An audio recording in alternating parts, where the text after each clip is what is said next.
Good morning. Howdy, howdy. How's everybody doing today?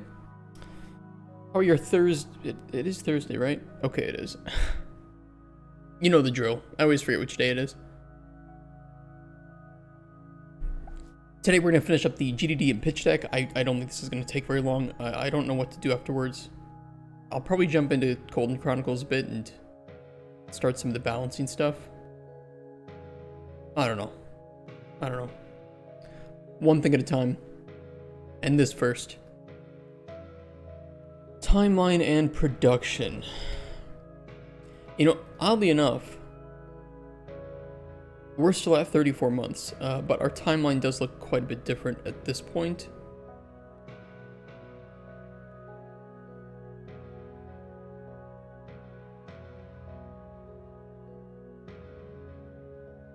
Yeah, let's modify this a bit. Where's my... They're taking out the trash outside and I have the window open. I don't know if you guys can hear that, but a lot of glass breaking. Oh yeah, I moved that. Hold on. Where did I move that to? CC, design docs, in here. It is now a design document. Beautiful. I mean, I think that we should include...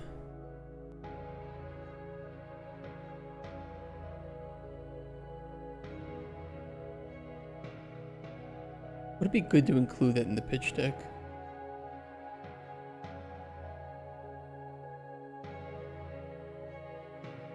Let me try doing it this way. Pre-production, finalization,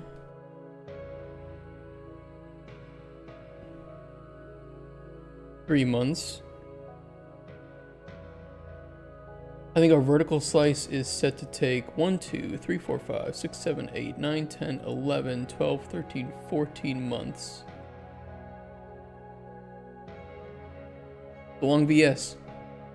A very long VS.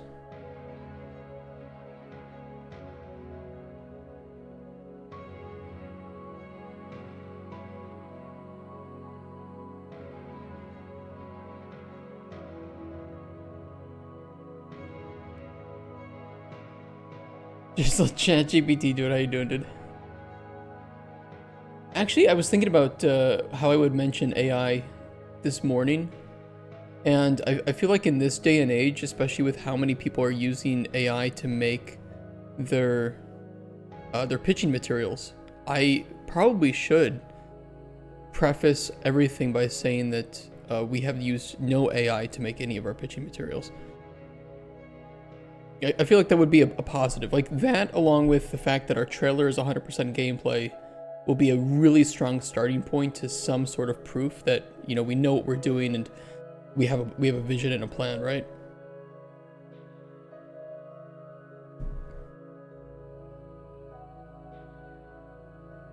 $14-month VS is a bit of a tough sell, I'm gonna be honest.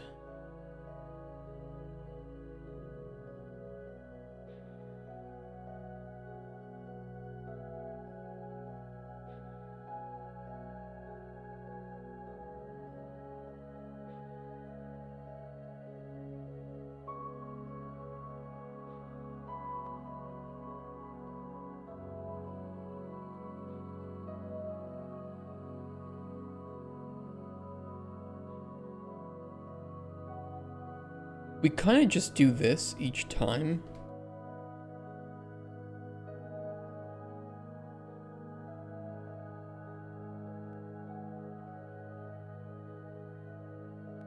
Oop.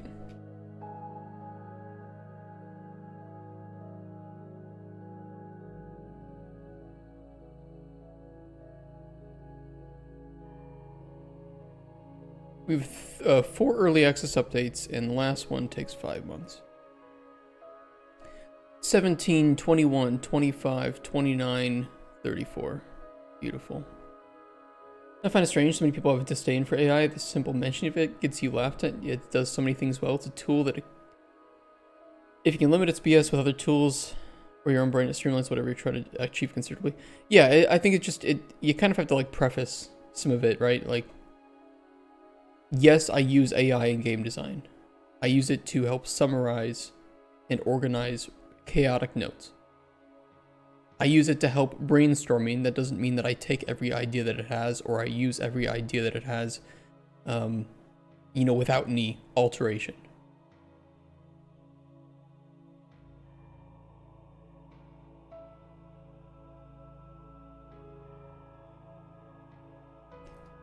But in some cases, and especially in the case of convincing a publisher to give you money, I think that it is a pretty decent idea to, tell them honestly, like, hey, we haven't used AI to make anything that you're seeing here today.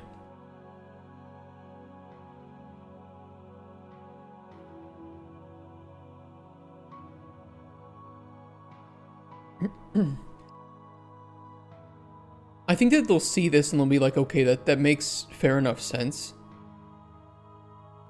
However, they're then going to want the milestone plan, which we have, so I don't think I need to go too granular in here.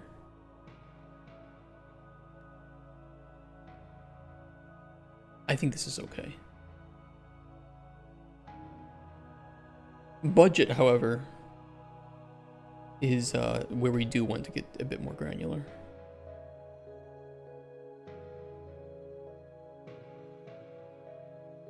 I think a pie chart would be pretty good here.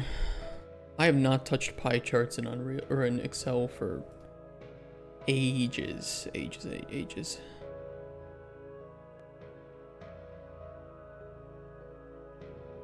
Let's see if we can do one.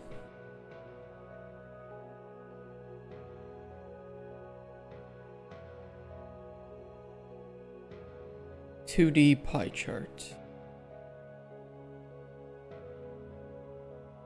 We'll need a range here. I don't know how granular we should get when we already have this.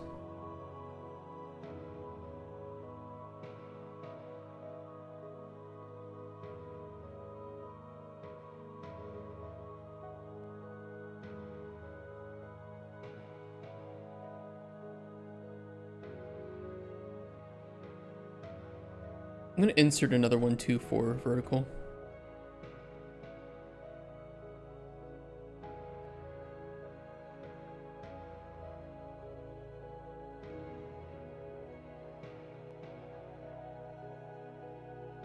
We want to go up to X11.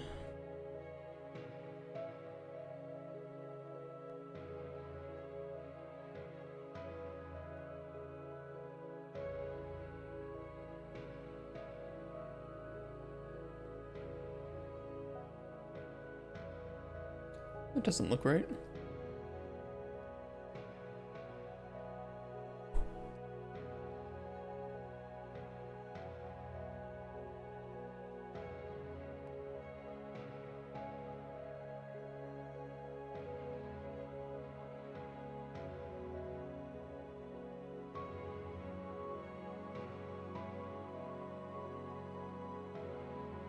Why is that weird?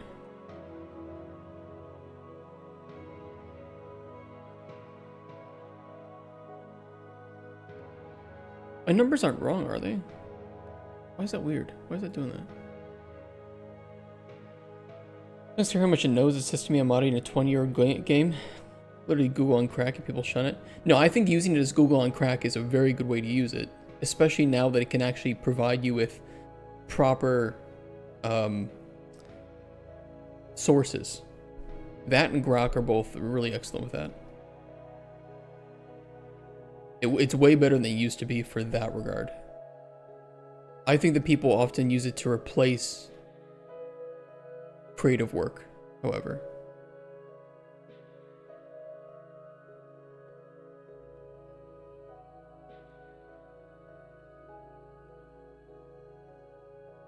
Why is that giving me weird numbers?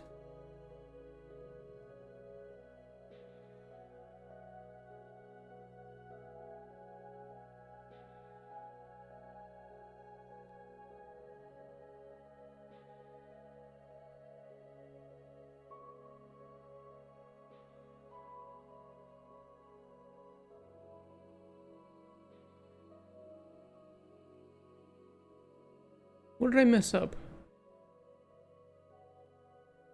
6, 7, 8, 9.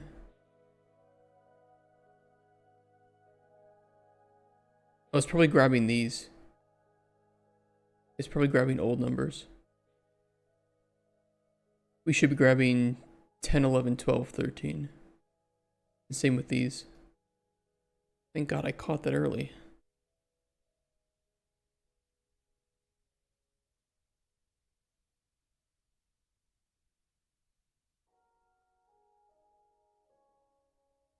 I wonder why this looked so high. It's actually much lower.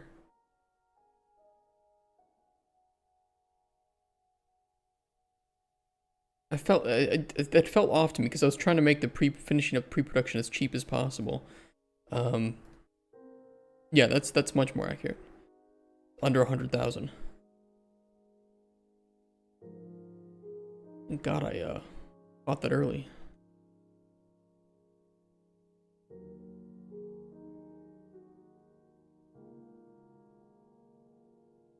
There we go, about 1.2 million to finish up vertical and get it out to early access. That's much more fair, and you know, that's pretty good because that's when publishers are going to start to recuperate on those costs. 1.2 million is really not that much of an investment to start getting investment back from that.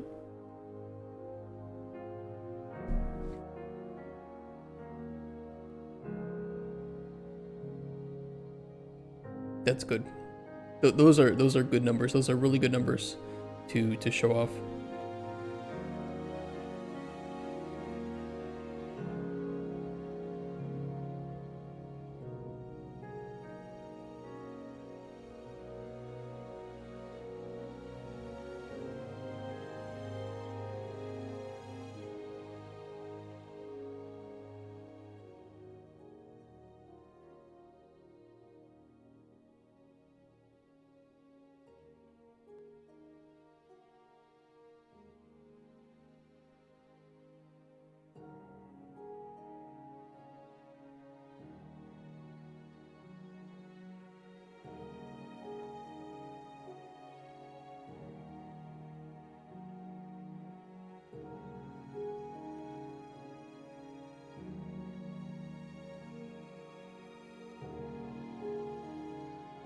Yeah, that's pretty good progression on that.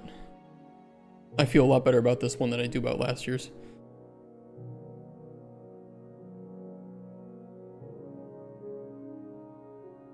Alright, let me see if I can do some addition on where this money is going to go.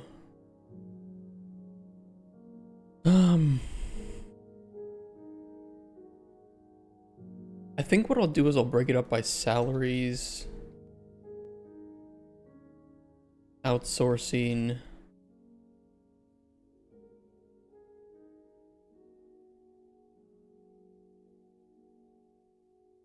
you know what, let me look at something.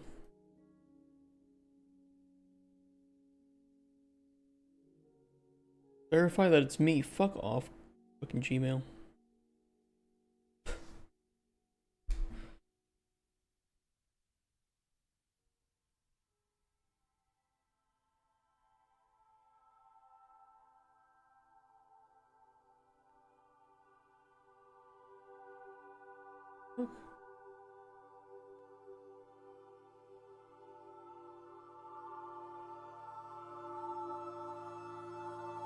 I get the weirdest business email.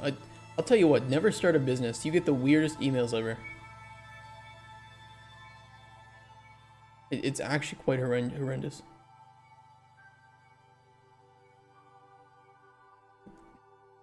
I could do slightly more granular.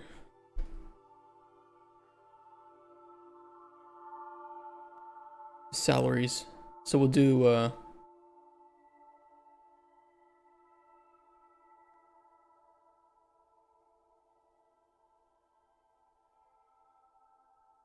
we'll do design, narrative, art. It's gonna be kind of weird the way that I sum all this up.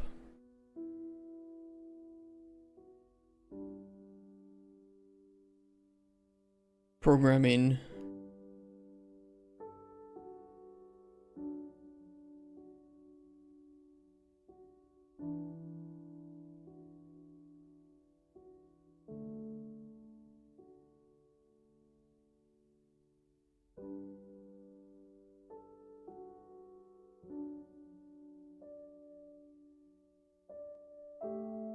Other personnel. Okay, design, I'll just copy.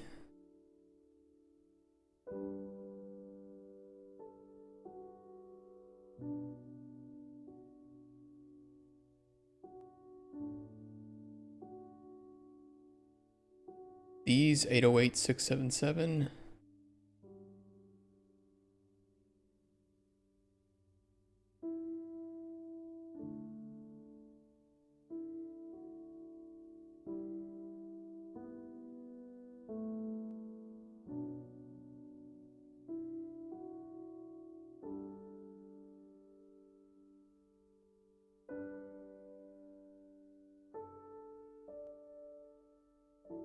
Narrative, we'll do the narrative designers and the writers. 232362.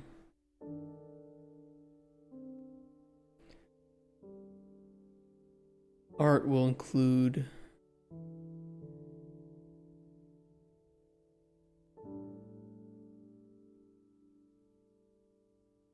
actually, did I click? Let me go back again.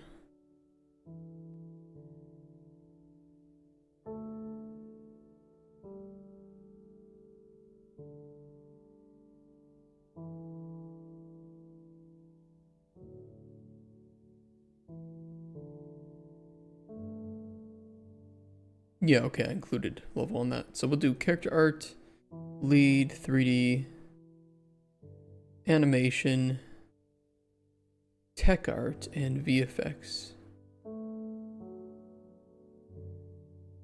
838044.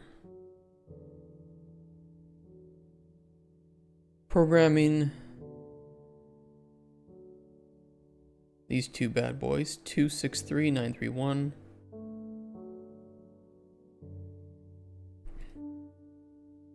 Other personnel is primarily going to be QA.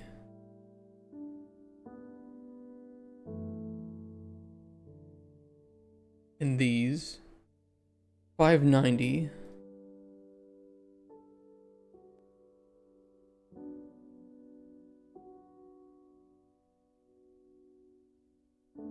Let me just sum these to see if this is same number. Yes, it is. It is rounded. Kind of weird. It's off by 1.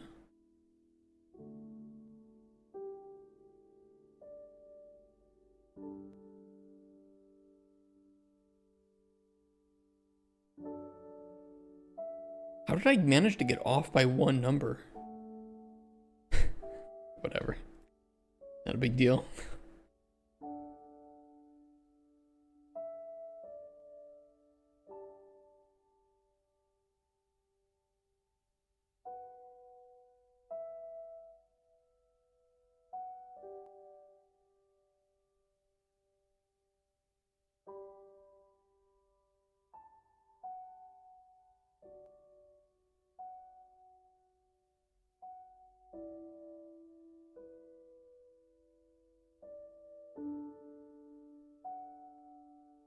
Okay, there are percentages.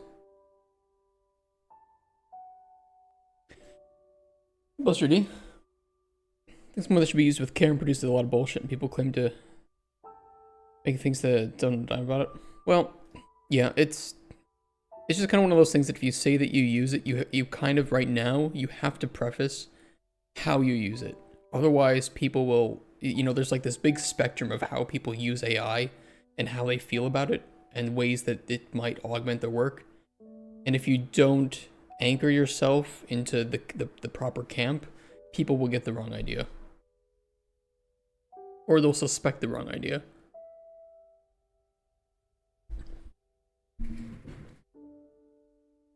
And I can tell you that if you're pitching a game to a publisher, right now it probably is a good thing to say that Like, have you used AI? How have you used it? Or if you haven't used AI, like we haven't, hey, we haven't used any AI. Everything you're seeing was made by hand. Here are the YouTube videos.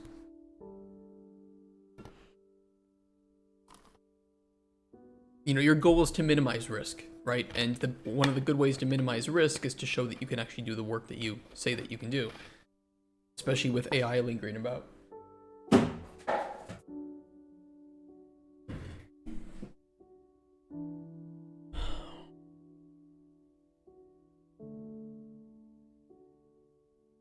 Okay, how do I set this up again? Select data.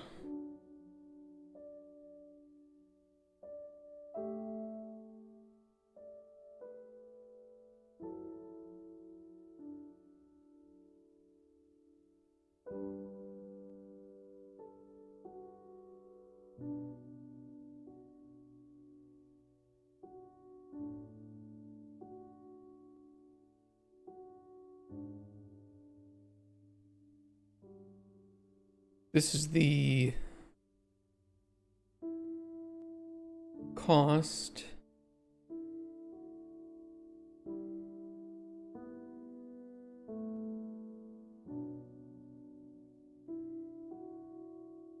Percentages.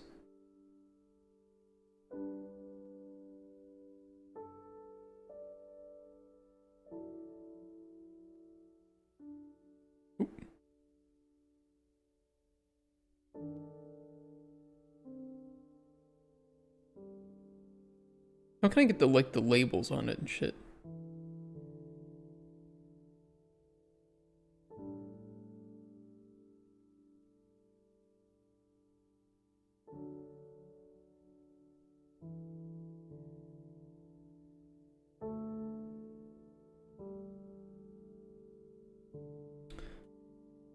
Wait.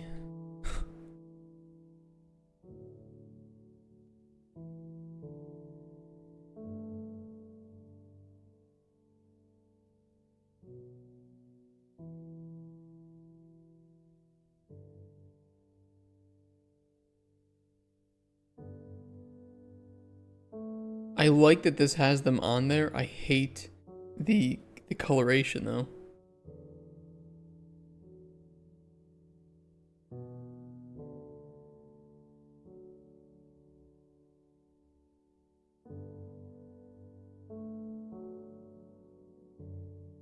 And I like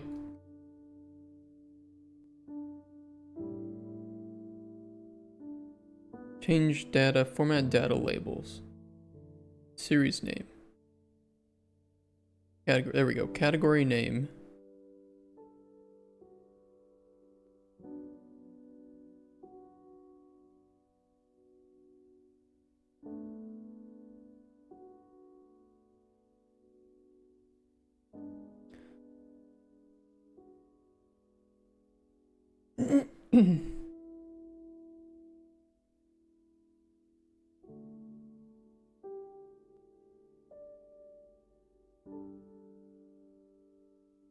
We're obviously still missing some pie pieces here, but I want to get the.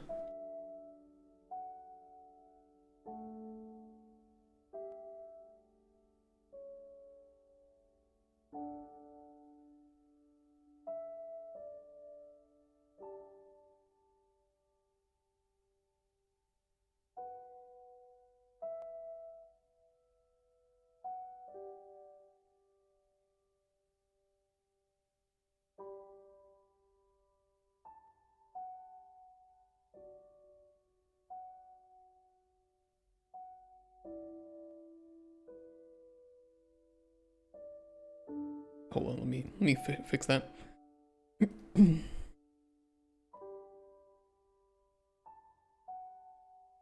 Okay, outsourcing is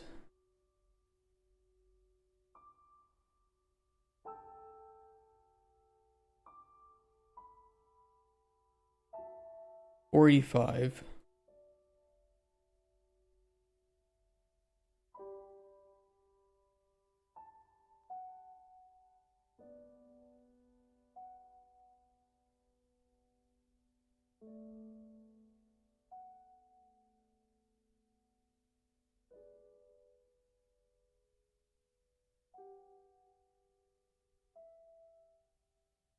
Tech expenses.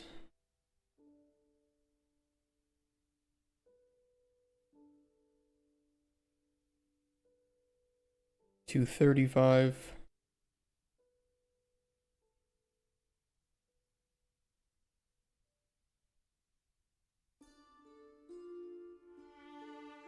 And just other for the legal.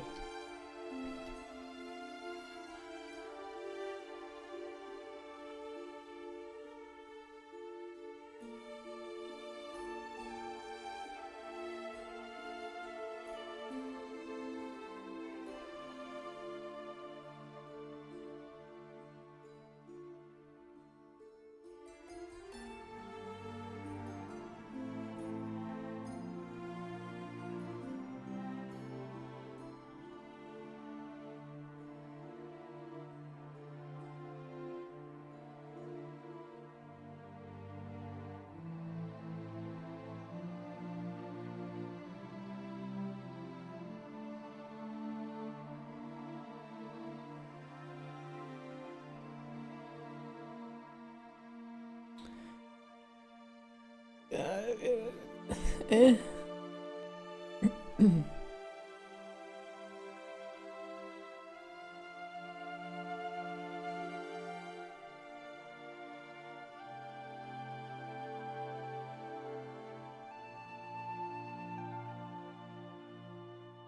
The design is kind of including me,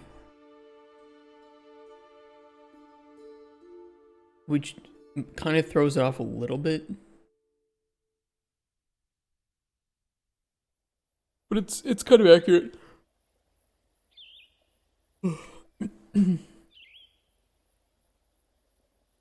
Sandbox games need a lot of design work.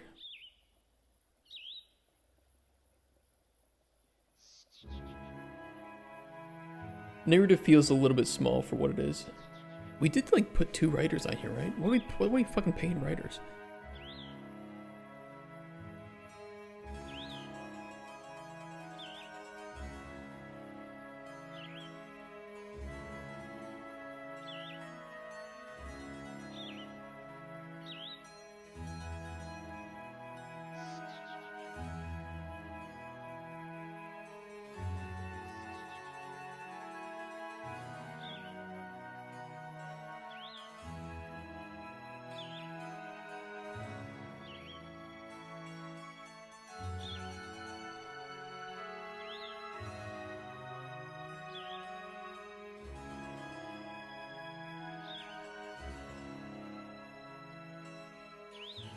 I mean, we'd be getting narrative designer at like a lead level. They'd be earning 14.4. That's a fuck ton of money, by the way, here in Poland. 10.8 for senior writers.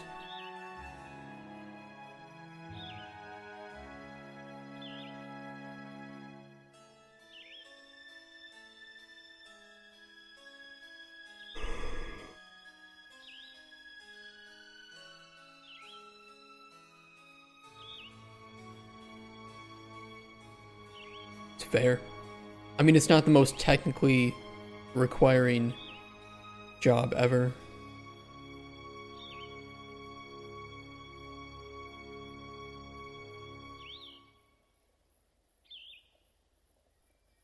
I don't hate it.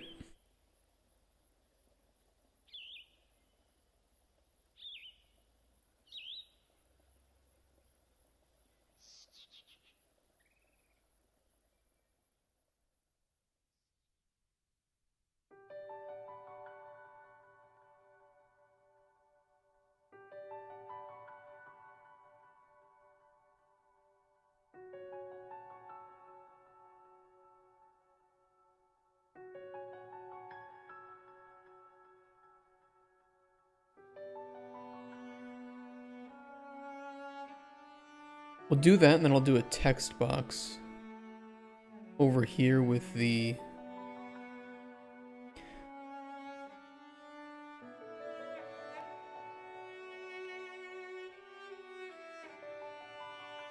Let's not use the word estimates. I mean, it wouldn't be inaccurate to use the word estimate, but...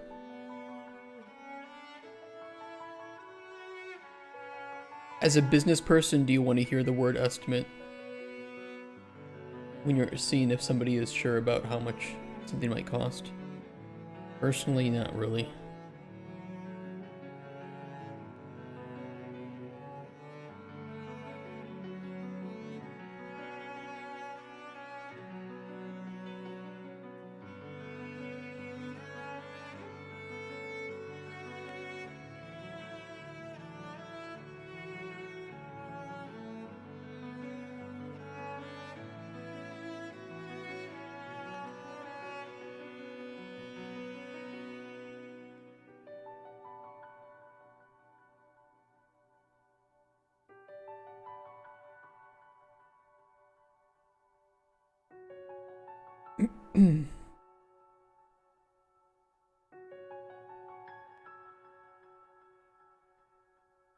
It's only in salary, though.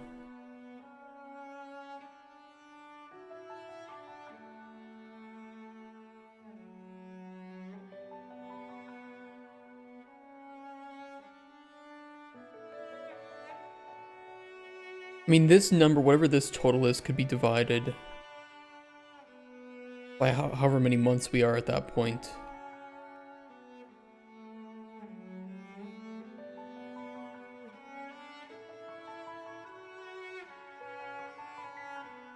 There'll be some upfront costs, which is why I'm saying about 100K, because, you know, we'll have to pay for like some workstation stuff, some licenses, server stuff right off the bat. Most of these costs, though, will be eaten up by production. So if we are at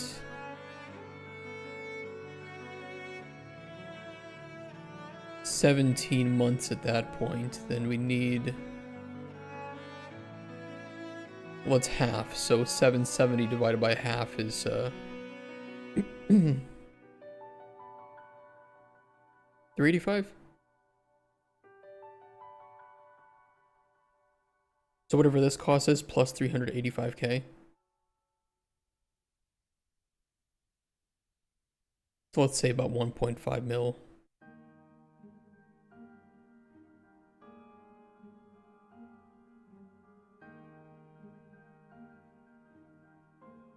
Uh-oh, retard alert! Retard alert, class! Hey, Lazy Fangs. Expedition 33 on Game Pass? Have you guys played it yet? I didn't get to play it.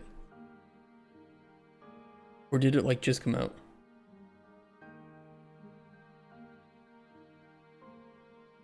It just came out. Ooh. 45 buckaroos. God, that's, from what I've heard about how good this game is, that's a really good price. 1.5 million euro? How you doing, Denick? Yes, indeed, 1.5. And that's pretty low. While it's free on Game Pass, I feel like they actually deserve the money. What do I estimate the percentage odds that I won't get the funding?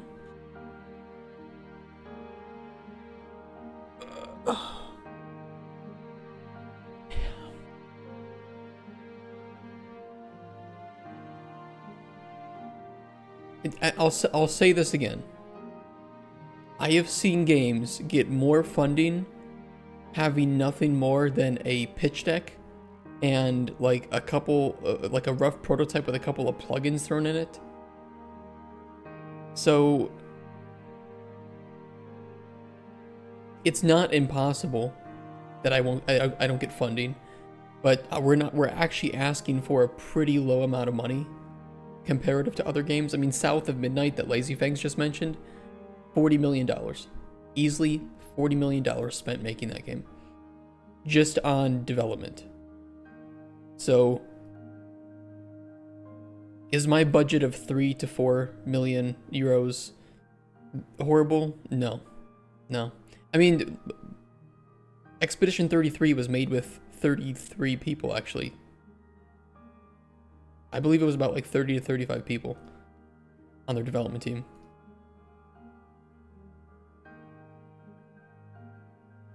So it's very clear that if you get a good team that knows what they're doing, they can make a AA game. 100%. And I think that we can also do that too.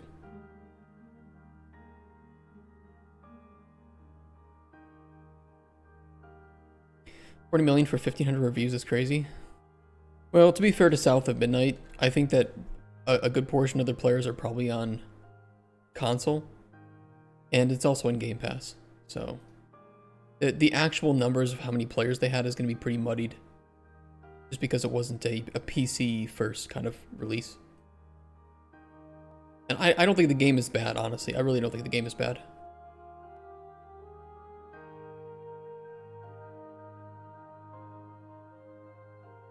Let's get a cut per install.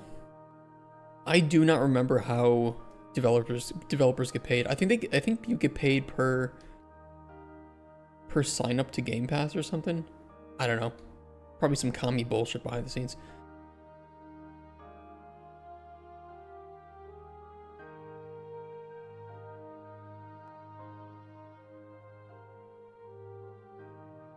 Nope. That.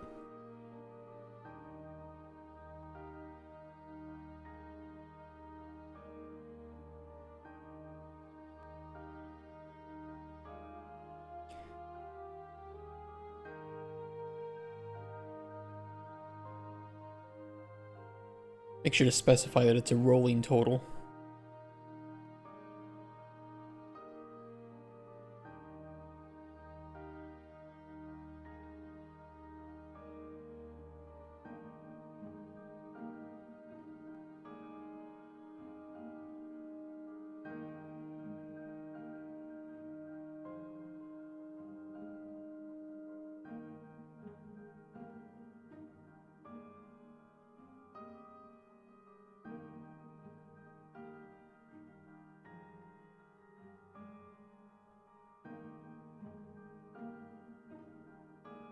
Can I put like a black background on this?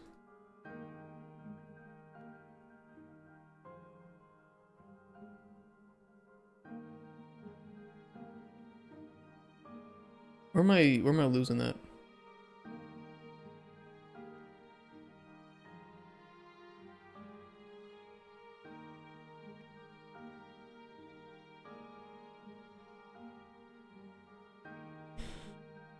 Person who got more funny with a pitch deck and a base prototype, they have more clout than you in the game industry. Clout helps. It's not that I don't have clout though.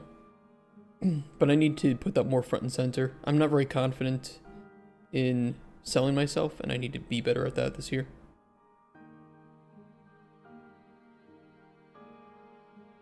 It's kind of egotistical, but there is a point in the pitch where you just say, like, here's all the games I've worked on, and here's how long I've been in the industry. It's kind of silly, but again, it's minimizing risk. They want to know that you know what you're doing, right?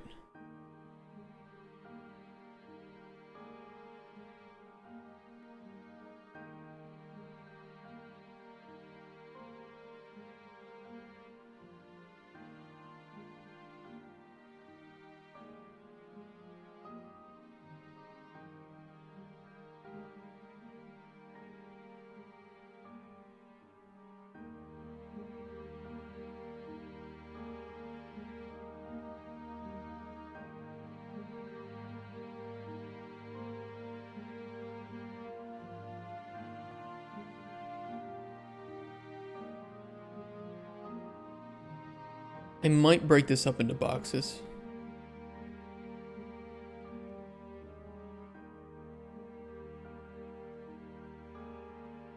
I don't know, we'll see how the publishers respond to this slide.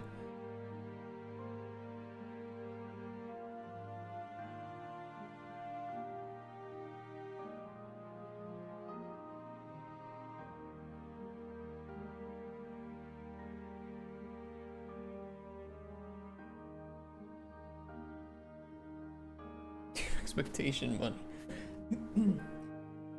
You know, I think that if our budget is wrong in any way, right? Like we learn, hey, we need another 3D artist or something, or we need more money for outsourcing art. We need another writer. A lot of this is very you know, you don't want to do it too much, but you may have just misunderestimated some of the work, and that's fine. You know, publisher's not going to be too crazy if you come to them ahead of time and say, hey, look, we have more 3D art than we thought we would have. You know, we need to hire another 3D artist. We're going to ask for a little bit more money per milestone if that's okay, or increase the budget, right? Especially when, you know, adding in like another 3D artist is going to be, you know, what, another 100K to the end cost? Just crunch.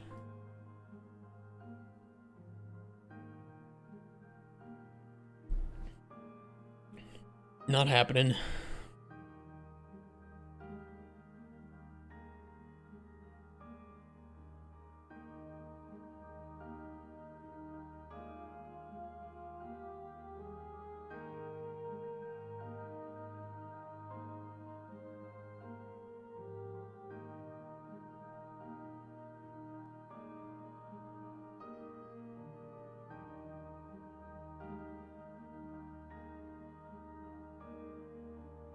What time frame does that budget plan shoot for? 34 development months. 34 development months with 3 spent on the finalizing the pre-production. Then we have 14 months. Wait. 14 finishing up the vertical slice, and then the rest of that, which would be some number, 17 months in early access, and then full release.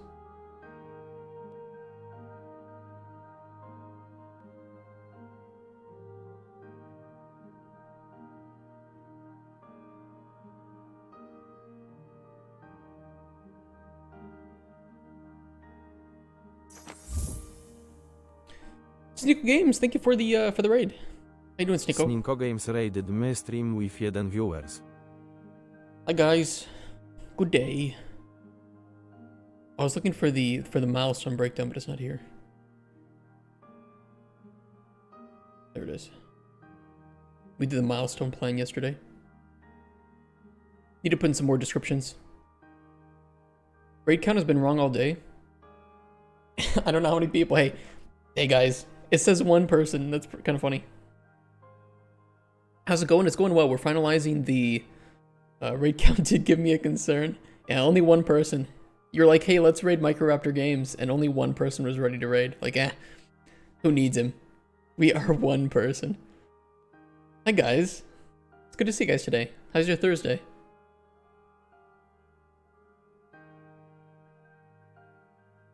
We're finalizing all of our pitching materials today, so we were finishing up the pitch deck.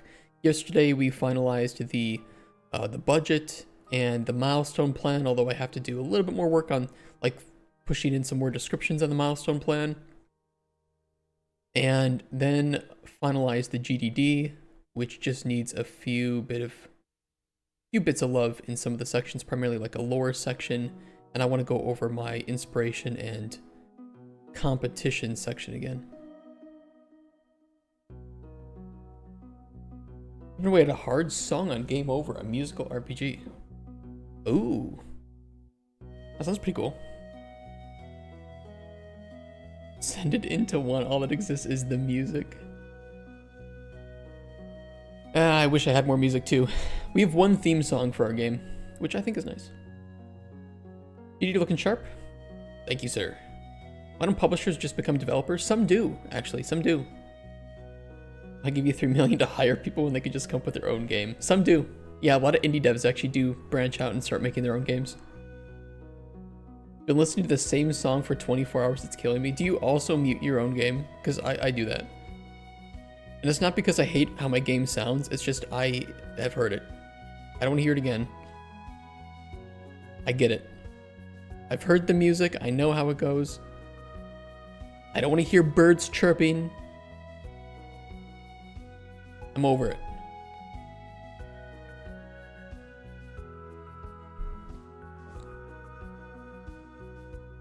What was I doing? Oh yeah, we need the team.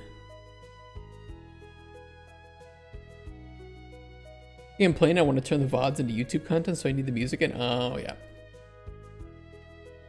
I know one time when I was making a trailer for my Darkest Dungeon mod, I was very new to like making this stuff, and I accidentally recorded all the gameplay muted. So I actually had I took all of the game sound files, and I hand inserted them into Adobe Premiere in the proper places where those like attacks hit sounds would occur. It was a mess, but it worked, and I don't think anybody actually like recognized it. Uh-oh, retard alert! Retard alert, class! Thank you. That's accurate. Second stream ended, Valkyrie started to purn like crazy and demanding bedtime snuggles. She was watching the stream. Lesson in perseverance. Hey, perseverance can take you a long way in the game industry. It really, really can. Should we call this like management or just... What's a good way to word this? Management? Like producer, general manager. It's not really management as much. Well, it is management, but it's... I don't want it to sound as like corporatized as management.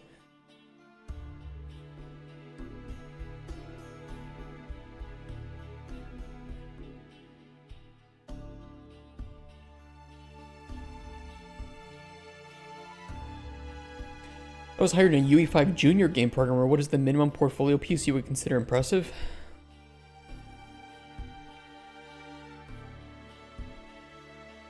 I don't know, make some mods. Modding is always nice. You know, it shows that you are willing to work in existing frameworks, which is likely what you would be doing with a junior. You know, a junior programmer is not going to be working on the code architecture. They're going to be working on like smaller bits of scripts. So small games, little, you know, mods for games. Those are what I find impressive, personally.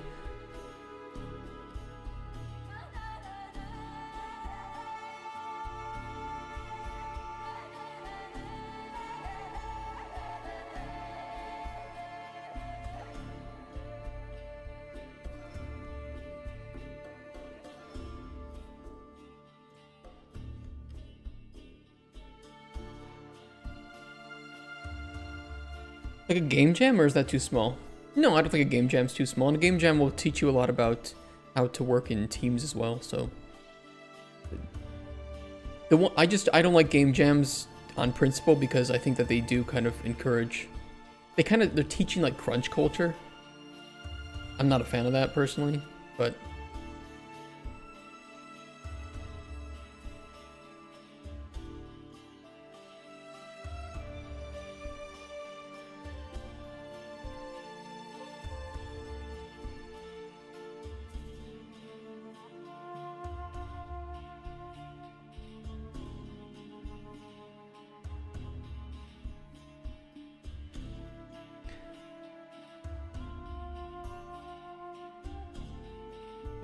Do I want to include narrative design in the design team? Kind of, yes. I could do a separate narrative team though.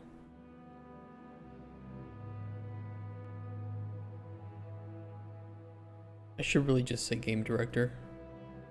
Honestly, if you're leading a team of like 25 to 30 people, it's fairly unlikely that you'll have a lot of time to do to do design work. It teaches you time management, expectation management, forces you to learn a workflow. I agree. I mean, here's the thing too. You don't have to win a game jam for a game jam's work to be impressive. Personally, if I'm looking at somebody who's participated in game jams, it would be more impressive to me if they said, "Oh yeah, we just didn't finish the game by this time, but we kept working on it afterwards and we finished it a week later." Right? Or we touched up on it, we kind of expanded on it because we thought that it could use some more love. You know, it's not all games get made properly, and if you're a junior developer, you're not expected to do time management anyway. That's going to be left up to your lead. So I'd rather just see that you have passion, that you have commitment, that you have perseverance, that you had a good idea, that you know maybe you knew that it wouldn't be finished in the right time, but you kept working on it anyways. That's a lot more important to me.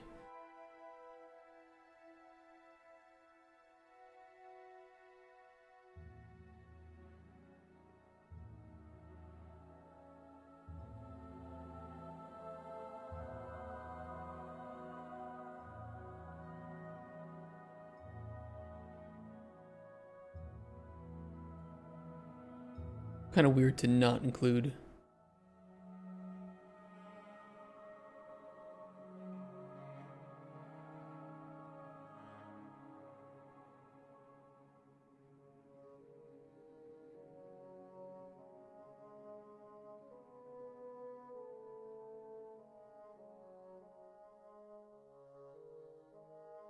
The narrative design in that, but I kind of want to separate the narrative team just because we are a more narrative heavy game.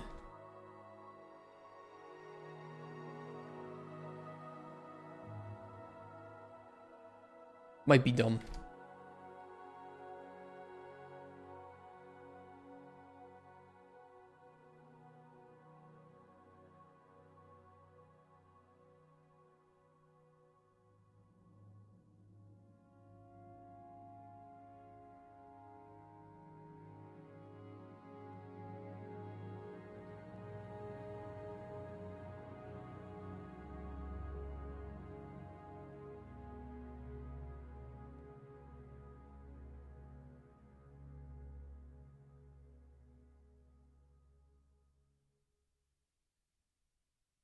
Okay, art. Lead artist. Character artist. 2 3D, 2 organic. 3D artist. I don't know why I'm specifying that, but whatever.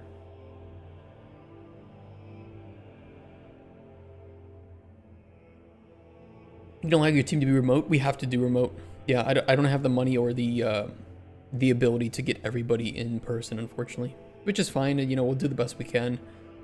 We just know that it's going to have a lot of overhead on communication.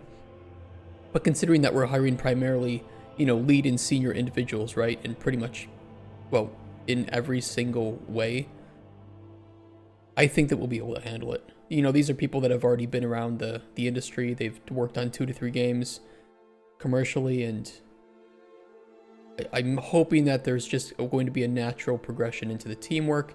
No bullshit politics, no unhealthy practices, nobody trying to one-up each other because they feel like they need to compete internally.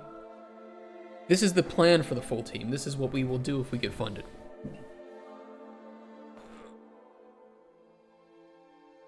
We just finished the budget and the milestone plan yesterday, so... Although, like today, I have to finish up putting in some of the descriptions for each of these.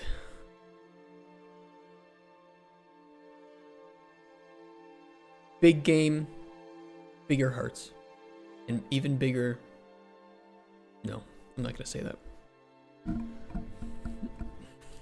No, my plan is to try to find the best people in Poland. Is literally to find the best developers that I can in Poland, pay them well worth their quality, and build a company here in Poland that is considered a destination company for people. Not a stepping stone. Poland needs that, to be honest. There's a lot of... I don't know. Poland game development is kind of hit or miss. A lot of miss. Ambitious? It is. It is ambitious.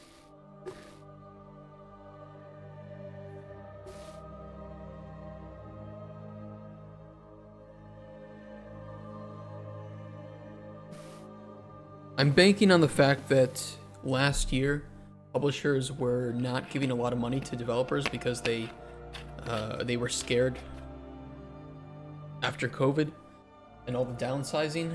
But then they're going to realize that they actually don't have many games lined up to release in certain time periods, so that's my hope.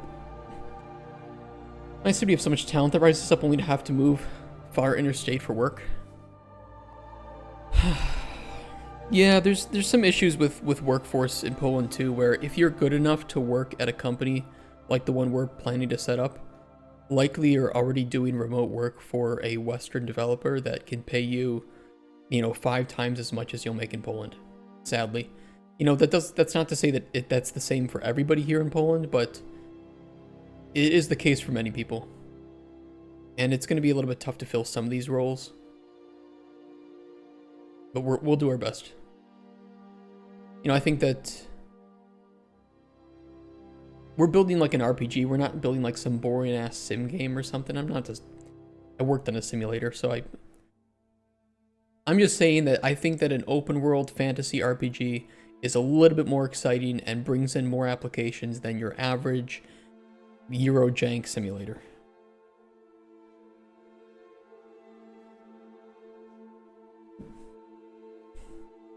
Yeah, destination studios I think are hard to make, but it's a long-term goal, right? Same with, our desire to maybe have like a 4-day work week, long-term goal. Have people in the company own shares of the company, long-term goal. So we have to start somewhere and we have to have somewhere to go. I don't think we can accomplish all these things in, the next 3 years, but I think that we can start to push forward and try to accomplish them. We'll see. You have the language you usually work abroad. Yeah, and people in game dev, especially if you're at this stage, you probably know English quite well. So it will be tough. What's the process for getting publicly traded? Number one, you have to sell out your soul.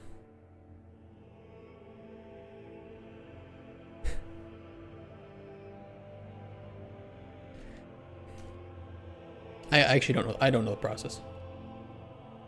There's two things. You can have a corporation and all the shares are owned by people in the company, so they're all private shares.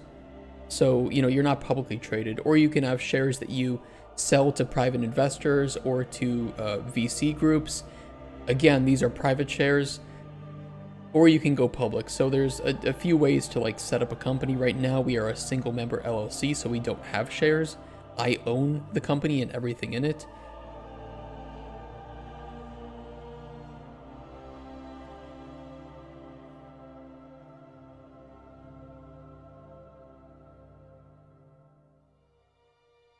Not all the artists. Am I missing somebody? No, because we're outsourcing 2D. How much did we allocate to 2D outsourcing? 35,000?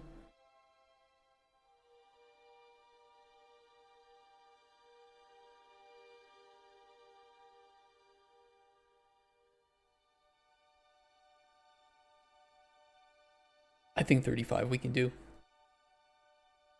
After marriage, you only own 50%.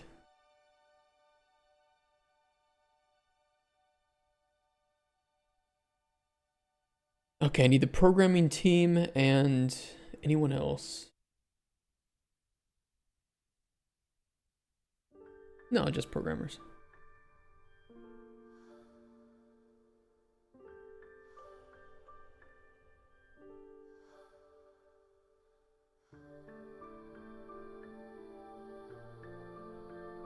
Oh my god, line up, please.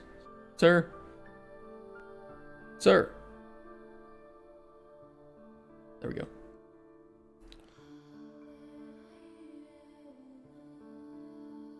It's the mascot? Riley's our mascot. You can run around the office dressed as Riley. There's only 50% of your company because a woman decided she no longer likes you.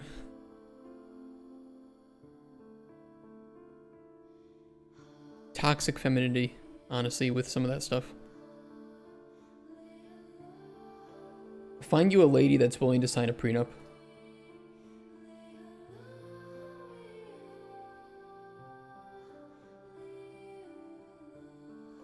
Did we allocate 2 generalist programmers eventually? We didn't.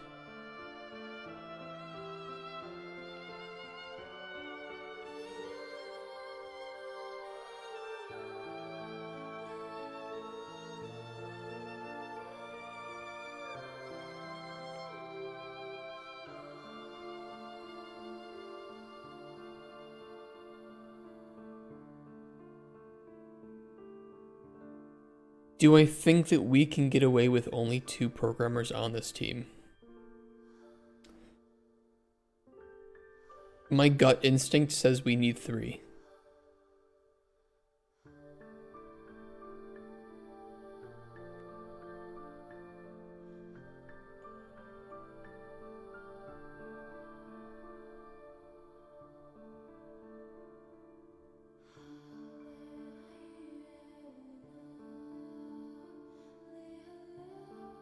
I don't know. I mean,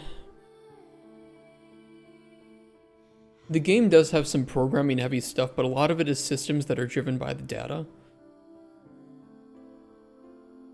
And on top of that, most of the reason why I don't feel that we don't need more than 2 is because I've prototyped most of the systems already. And so what we just really need to do is rewrite those systems in C++ and fix up some of the problems with them. So it's not like we're having to do we don't have a lot of overhead with writing systems. We just have a lot of systems to convert over, and that's faster than writing them from scratch.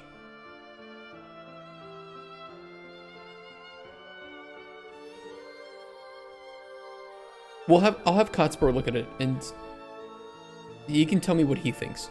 But we're hiring a lead and a senior programmer. I don't imagine that that's going to be bad. You know, if we were hiring like juniors or regulars, we might have to go up to like 4 to 5. Just because there would be a lot of overhead with like reviewing work, smaller tasks, training them, teaching them, fixing mistakes.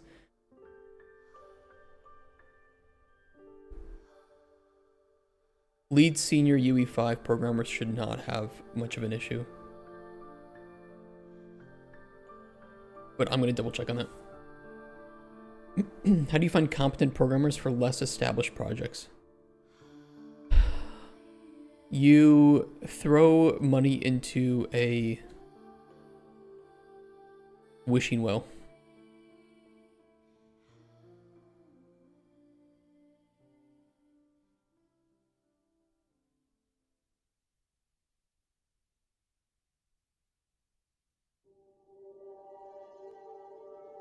Rev share? I don't know. Rev share, in my opinion, doesn't work too well.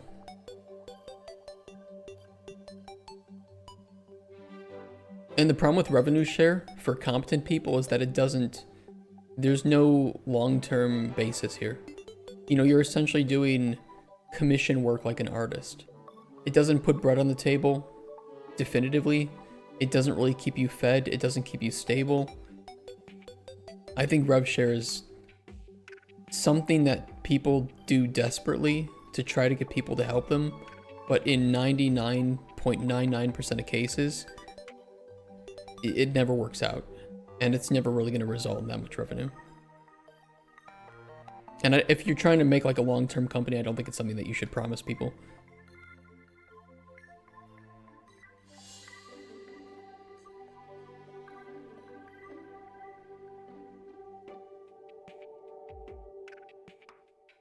All listed developer positions will be hired at the senior to lead level.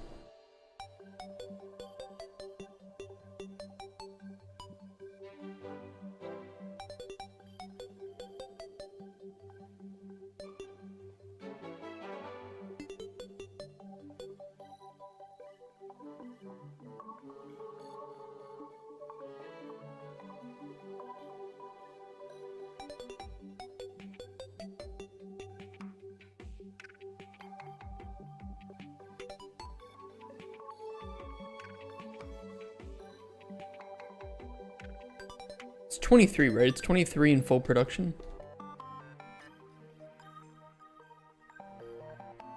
What does senior mean if they're all seniors and then just normal then? It mainly means, it's mainly just a way to show that we're hiring people that have experience making games under their belt, and we're not trying to like hire juniors, which helps to show why our budget is so high in Poland. We want to hire the best people in Poland, people who have already worked on, commercial titles that know what they're doing. That's really what it means.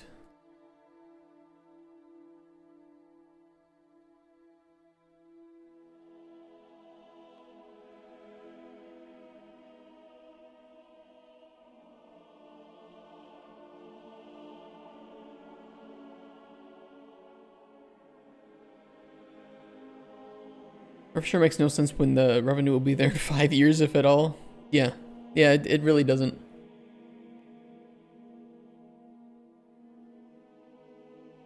Well, there's nothing wrong with living in with your parents, but I haven't seen revenue share ever really work out. And at most, you know, this is like a small little indie team that is 2 or 3 people working on a game for a year, and they end up selling, you know, like 1,000 copies of their game at $5. So the revenue share really just does not really equate to anything. Sure, it's better than nothing, and they can do that again, but if you spend 1 year to take home, you know, a couple $1,000 at best, that's not enough to live. That's not enough to do anything. In fact, having a part-time job would get you way more money than that per year, like way more. And it's not really like it's company stability. It's just, it doesn't lead to anything. You'd even be better off taking those 3 people, making a halfway decent like prototype or vertical slice, pitching it to an indie publisher, getting $100,000, having them help you with porting, localization, marketing, and actually get the game out there to, you know, 20, 30,000 people. You'll take home more money in the end. You'll actually get paid for the development. I don't know. I mean, like I said, it does work out. It's just most of the time, by far, it does not work out.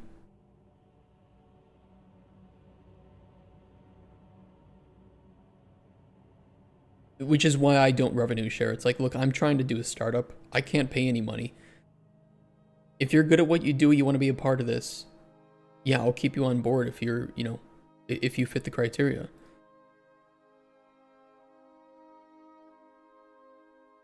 That's what it's going to be. Forego revenue share to have a really good salary if we can get funding.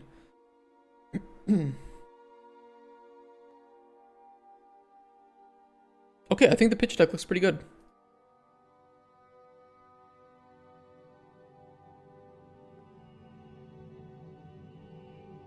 I'm pretty happy. I mean, this was kind of just updating the timeline, the budget. I think I do feel the budget is pretty good. There are a couple ways that I could see it maybe pushing a little bit more expensive in the art direction by the end of it, maybe a little bit more expensive in narrative. I think the design budget is pretty big, but it does include me, which is maybe weird. But I can I can show that in the budget, like, hey, I'm including myself in the design here, so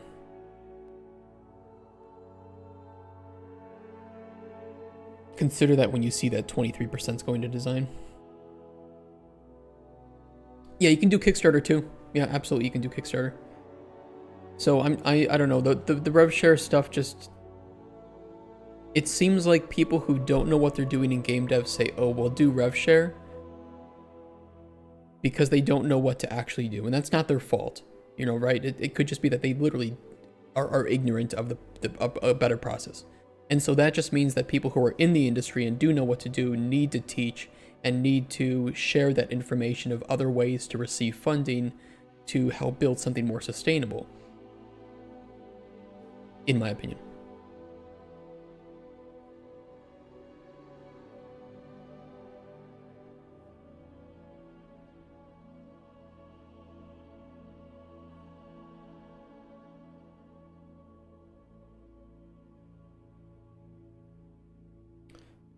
Cauldron Chronicles is being trademarked. Microraptor, our logo is trademarked. So that's why we use TM for the name, and then we use the R symbol for the logo.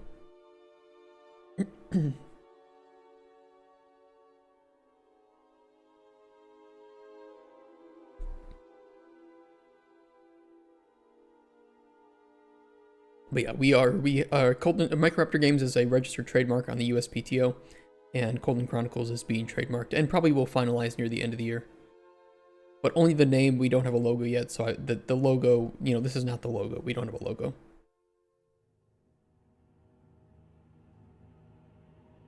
I'm pretty happy with this. We have every slide updated, and all of our images are not placeholder anymore. They are actual screenshots of gameplay.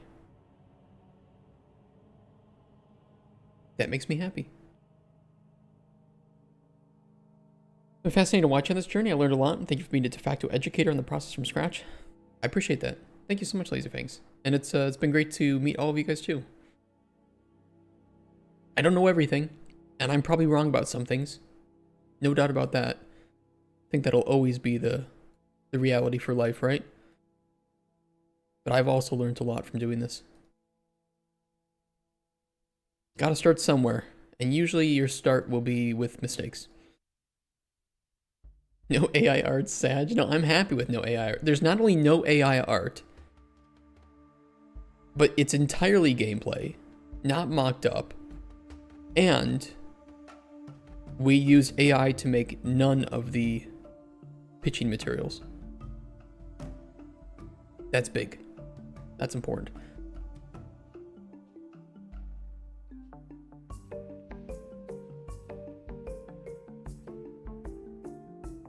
I'm gonna push this to a PDF.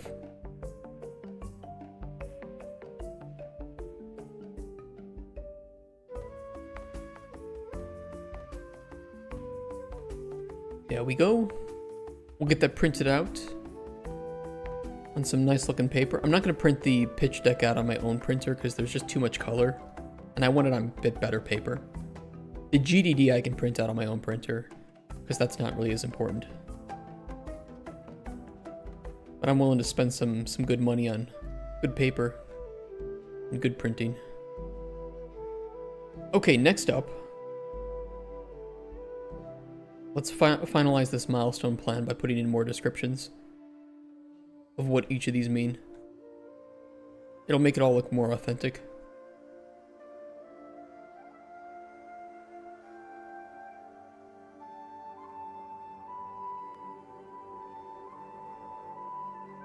Should have enough lore after this point to start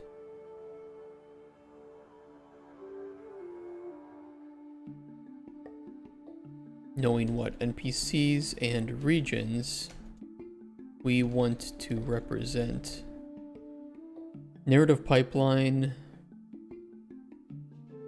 After this, the entire pipeline for NPC creation and needs should be known.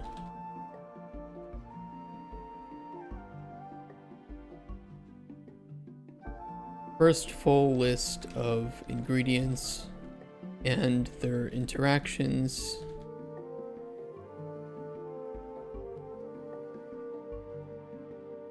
For the first biome. Cut, upgrade, customization design. Initial high level design for upgrades that the player can have for their hut and where they'll be sourced from.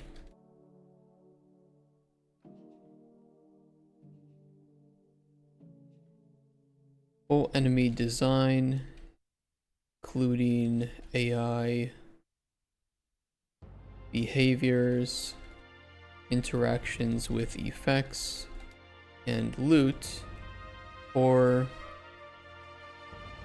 the first biome.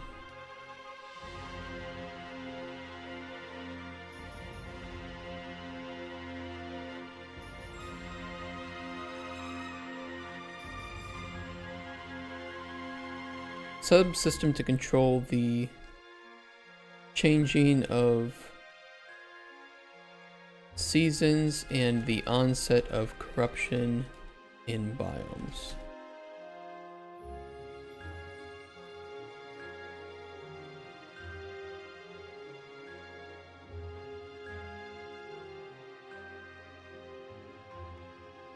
You know, it's kind of an art issue too.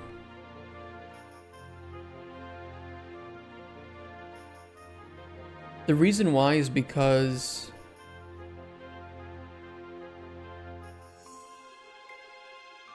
corruption should infect biomes and only one specific biome at a time.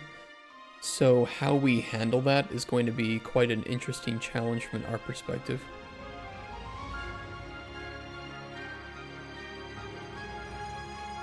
Doable though.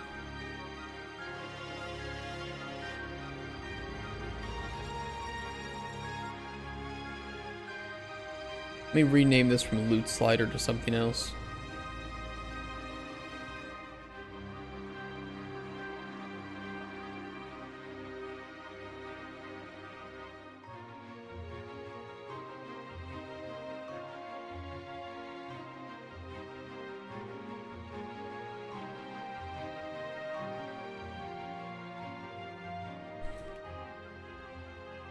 quick port of the loot slider, or development and testing feedback.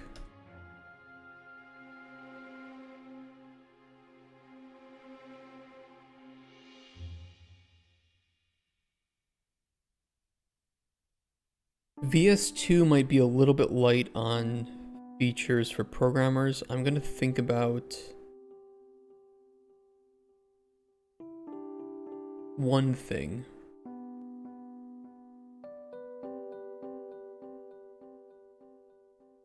And I just forgot what that one thing was.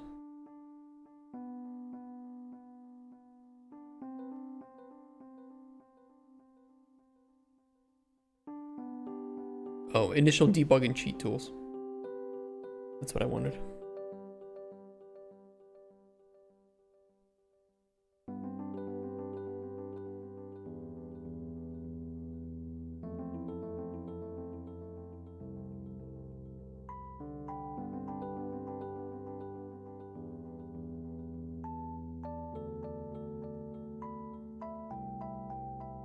Someone who's never pitched a game before, it's hard to fathom that someone could just hand over $3 million to a new studio. It's pretty small. Yeah, especially for like AA publishers, they would hand over like 5 to 10 million for AA games, upwards of 20 million, as Cuthbert said.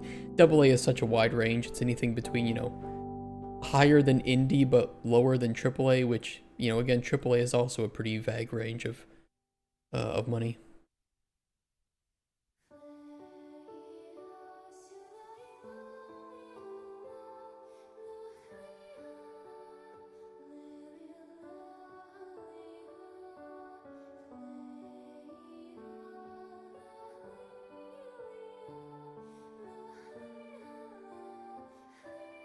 Yeah, I want the programming team working on this over the course of, well, pretty much entirety of Vertical Slice.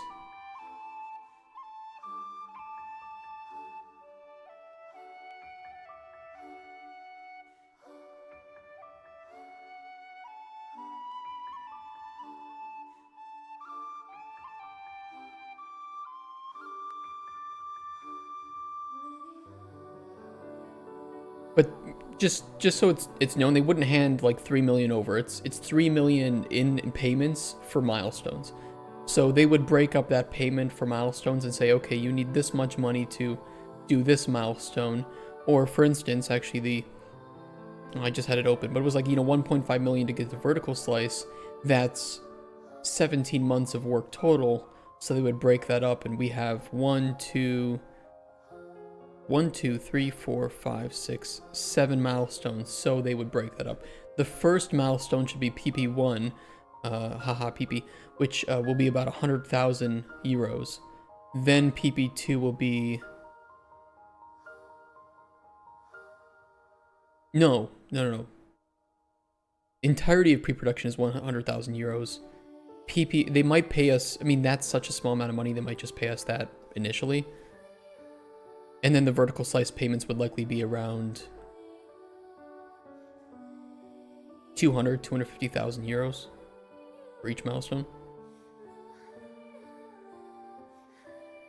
It ramps up more just because we have to start hiring most people by VS3 and VS2, so it depends. I'm glad you guys are liking the streams though. It's been pretty awesome.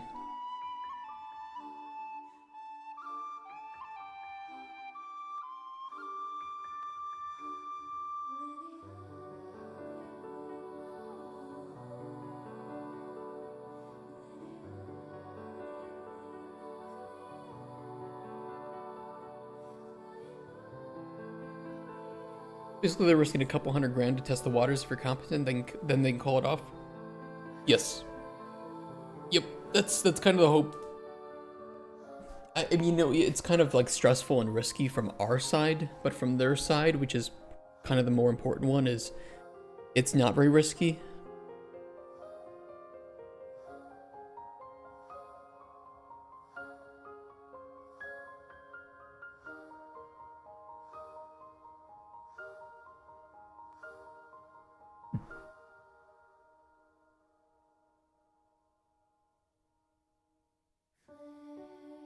Hey, Zeke.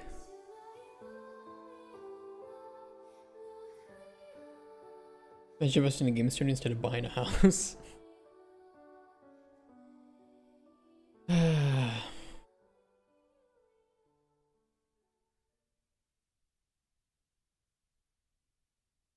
Random event design.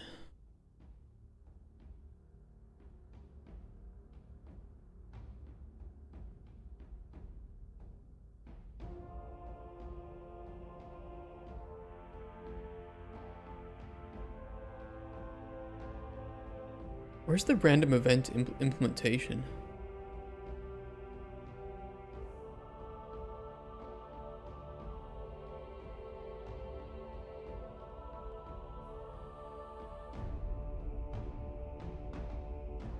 Oh, I see it here. It's in VS4. Strike team for that.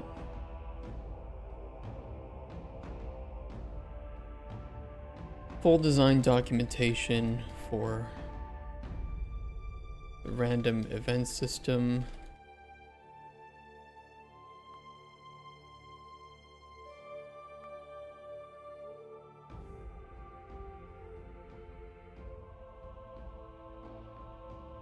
You have to manually delete your D drive. Oh. I'd like to delete both your drives. How much of revenue percentage I get for spending 20K in your project? If people actually want to invest in Microraptor Games and Cauldron Chronicles, then if you're serious about it, hit me up on DMs and Discord.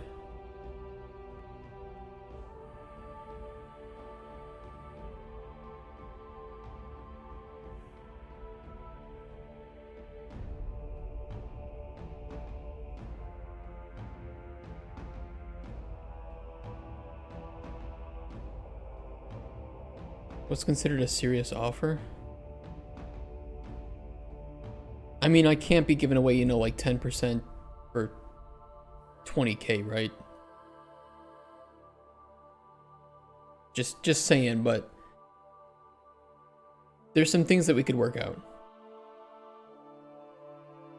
I think there'd have to be a minimum amount or some understanding, or maybe even just I don't know. We only have one pie. And as we give away pieces, the pie becomes smaller and smaller. It could be on for 0.1%.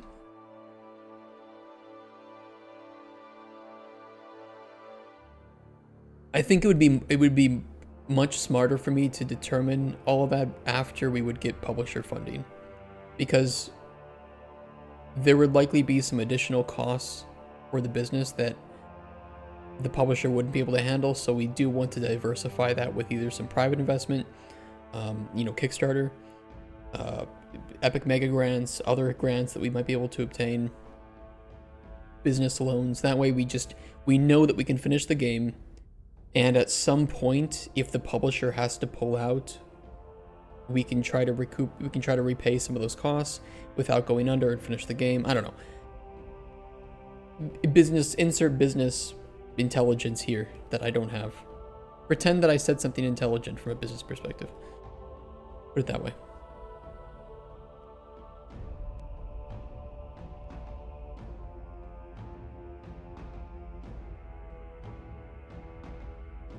How funny, it's a no-brainer for me to hit me up, and I will surely invest. I appreciate that, dude. I really do.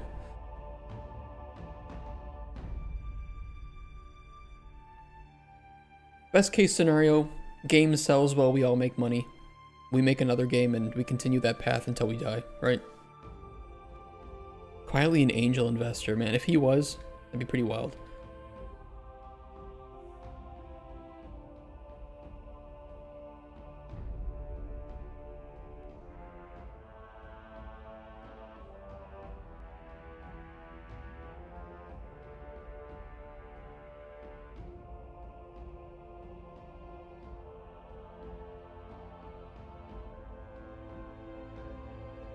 Why not rapping?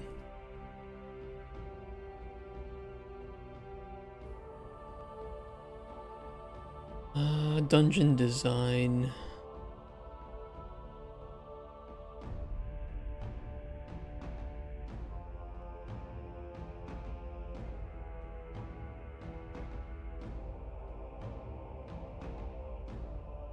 Can I be a demon investor? I mean, is that where you like you ask us for money?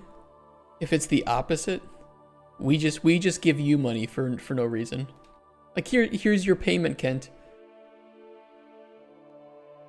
We take money from Bless 3D and we just give it to Kent.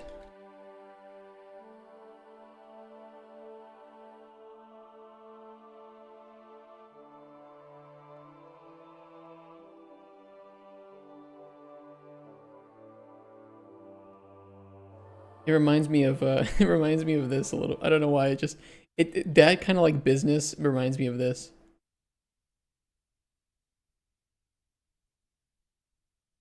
Hi, What do you have there? I have some oranges. May I have one? Sure. Here. Have more than one. Gee, thanks. Now, how many have you kept? I have 1, 2, 3, 4, 5 oranges. So enjoy your 4 oranges. 4? Wait a minute. You gave me only 3. But I have 9 oranges, and I kept 5. So you must have 4. But I don't. I have 3. 3 plus 5 equals 8. Where's my other orange? Did they cheat me at the store? Look in the bag. Oh. Here it is. I have it. Good. It's investment in Cauldron Chronicles in 4K. I love that. Apparently, that video is like some like a teaching English video, but it works so perfectly as Oblivion dialogue.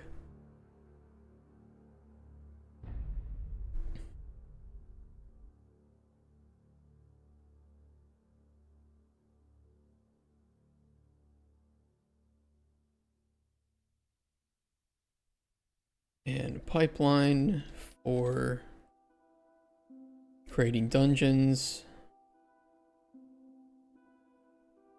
Initial blockout of the first biome's dungeon. Full lootable placement on the first biome.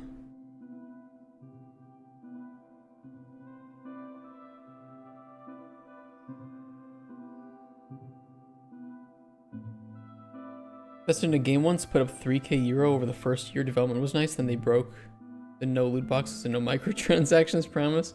Oh, so that must be why you're a bit more skeptical about me, or skeptical, maybe, well, wary when I say that we have the no loot boxes, no microtransactions. You've been burned before. I understand. I've been in the same place before. It's not you, it's me. No, I get it. I get it. I always felt like if game dev doesn't work out for me, I'll just become a, like, I don't know, some anti-corruption inspector. I can't be bought out. Money doesn't motivate me.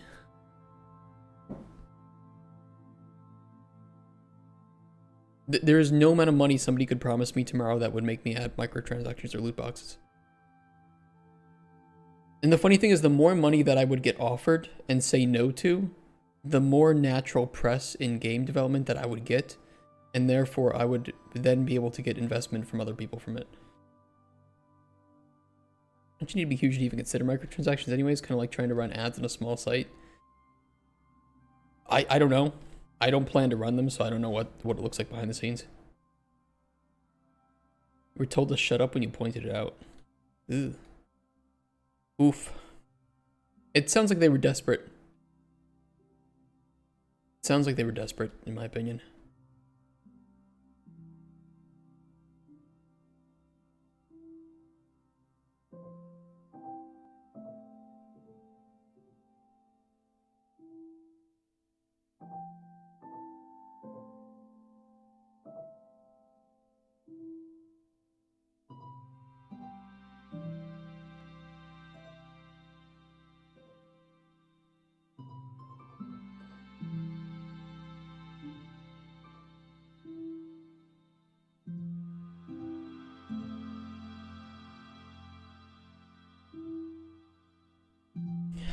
It kind of sounds like I don't know the story of what happened, but it kind of sounds like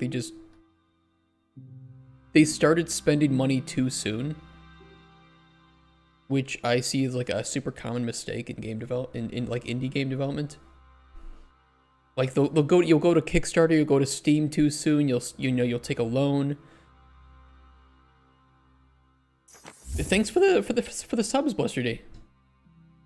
Thank you so much. We have a hype train going. GL1TCHL33T just subscribed. Thanks, bro. BLSS3D podkreślenie dzik gifted a tier 1 sub to GL1TCHL33T. I need to turn off this Polish text-to-speech. GODCALL1 just subscribed. BLSS3D podkreślenie dzik gifted a tier 1 sub to Lazy Fangs, thank you for the 10 GODCALL1. gift subs too. Hey, some people got some pretty good ones. Kent got one, Rex got one. Nice, nice. Trozi just subscribed. BLSS3D podkreślenie dzik gifted a tier 1 sub to Trozi. Thank you so much, guys. This is really appreciated. I will put that money to good use. Subscribed. BLSS3D podkreślenie dzik gifted a tier 1 sub to Slejetan.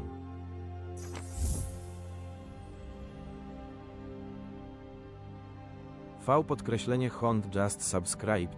BLSS3D podkreślenie dzik gifted a tier 1 sub to V At least get some podkreślenie good Hond. blow.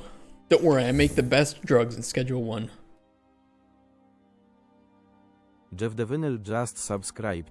BLSS3D podkreślenie dzik gifted a tier 1 sub to Jeff Your Devinyl. hut at initial. Icekrig just subscribed.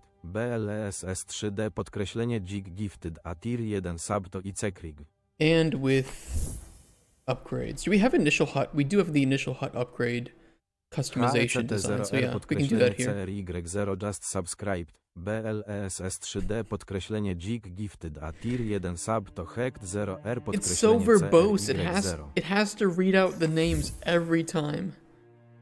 Oh my god, it's so horrible. Libenisti just subscribed. Lazy podkreślenie Funks gifted a tier 1 sub to Libenisti.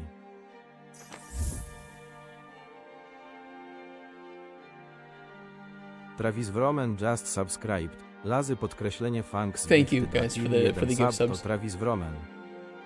I always say if you wanna help the stream, subs are great because you get something out of it. You don't get Joyce ads, Loegin which is just great. subscribed. Ads Lazy suck, podkreślenie and Funks gifted a tier 1 all sub the money to we make Joyce goes towards Loegin. development. So I really appreciate that. Smins just subscribed. Lazy podkreślenie Funks gifted a tier 1 sub to Smins.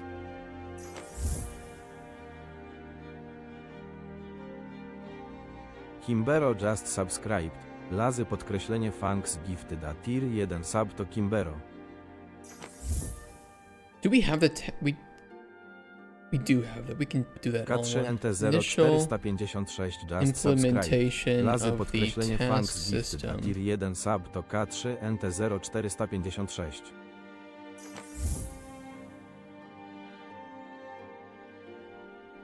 Makowy podkreślenie Kolak podkreślenie just subscribed. Lazy podkreślenie Funks gifted a tier 1 sub to Makowy podkreślenie Kolak podkreślenie. Every time it reads out the Tetsunaru just subscribed. Lazy podkreślenie Funks The gifted a underscores, tier it's so 1 funny. sub to Tetsunaru.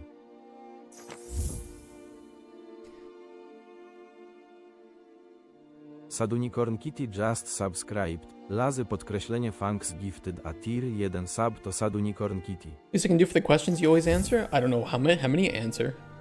You guys help me with more questions. Rexkauer just subscribed. Lazy podkreślenie Seeing you grind Funks motivates me? gifted a tier 1 sub to Rexkauer. Love and peace. Love and peace. Too much hate in the world. We like to be different over here.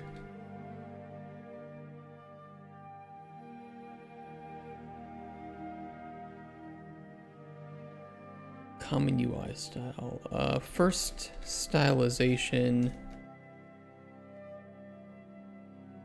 for the HUD with UE5's common UI. Base inventory, design pass. Full base HUD mockup. And initial implementation.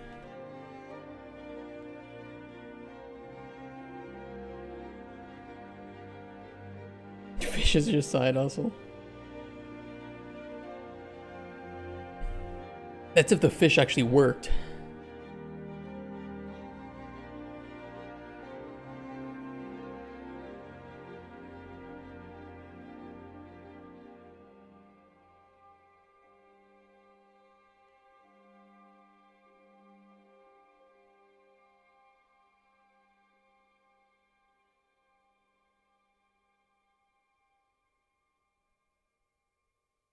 What do we get for the hype chest?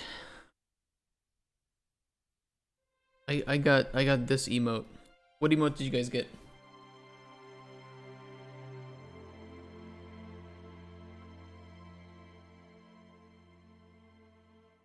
Pretty wild emote.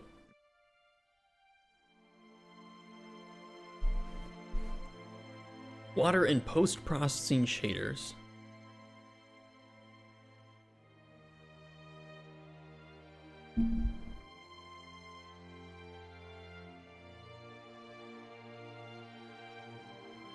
First art pass and water shaders. Did we include swimming somewhere?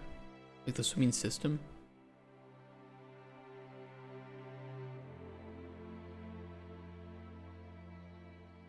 We'll probably want that somewhere.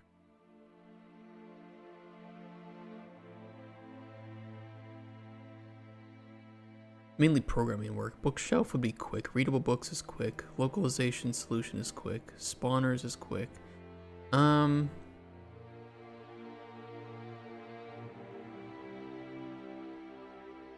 I can throw it in here.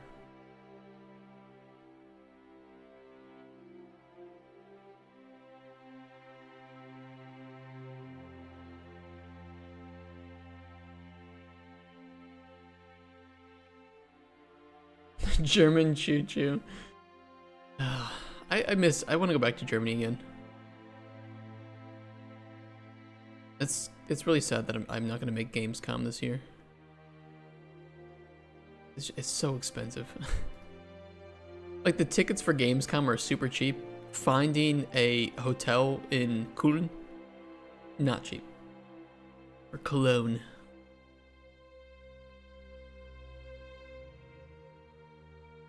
For some reason, countries love making up their own names for cities. Very weird. I never liked that. I never liked people saying Krakow. Warsaw.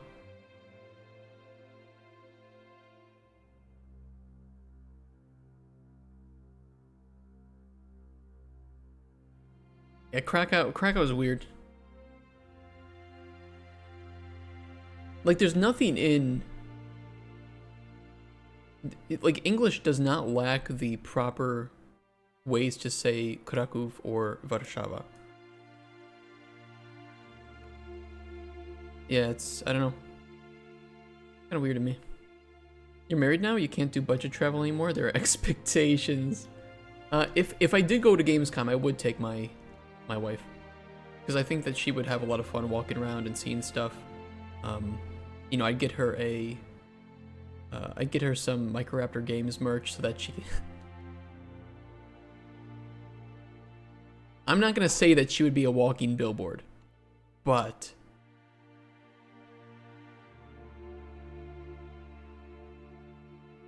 I'm not saying she wouldn't.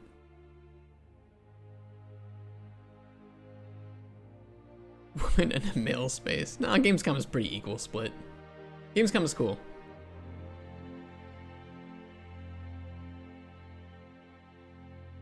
Ingredient 3D, full pass on ingredients for the first biome. All 3D models. Mini and a deep cut shirt, you know.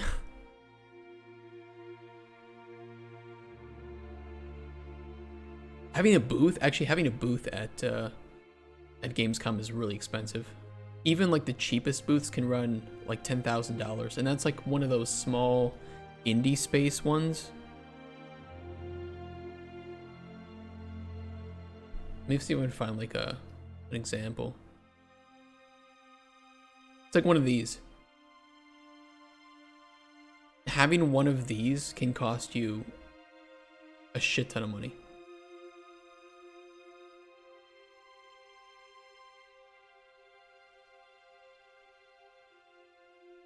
So it's the better part is to like, this is like games made in Hamburg. You know, is to like be part of one of these groups that will send you if you know have a good game or something.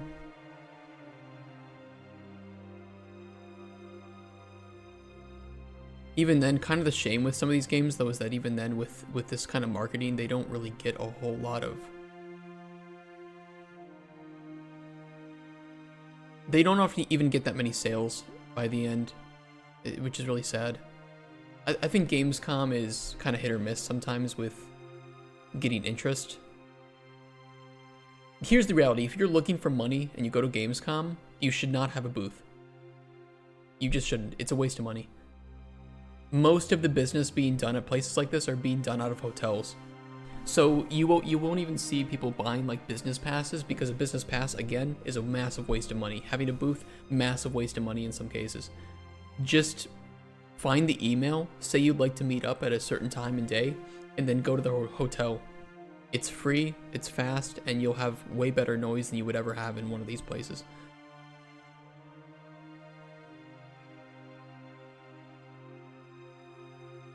There's your top business tip. The B2B area of Gamescom is really cool, but it's mainly meant for like the high-end players.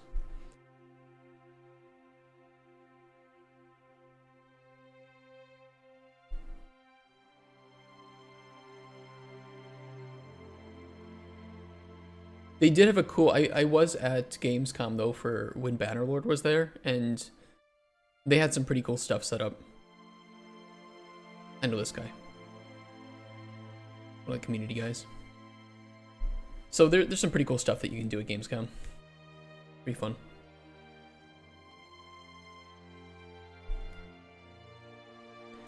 Okay, spawners. Full implementation of spawners for creatures and enemies. Probably need systems design on that too. 3 months for systems design to handle encyclopedia, rituals, alchemist monthly. Yeah, I'm gonna throw spawners at them too. Can help out if he's a little bit overwhelmed or she is overwhelmed. Old Harvey Weinstein hotel business meeting. No, I learned the hard way because I thought that, oh, if you're doing business, you should have a business pass, right? For like Gamescom. But the business passes can cost like a couple $1,000, I believe.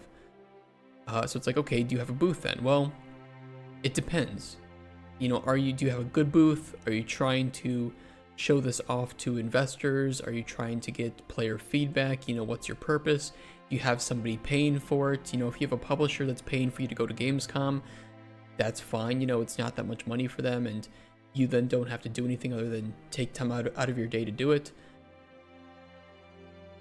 I think there's just different reasons for it, but if you're a smaller indie dev or you don't have a lot of money to spend, don't buy a business pass, get a cheap hotel.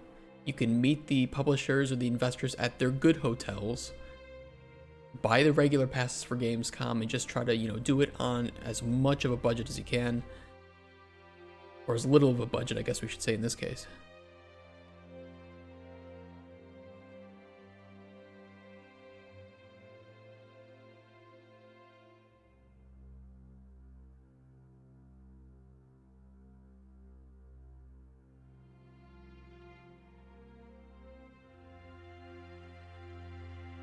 Full pass on AI for first biome.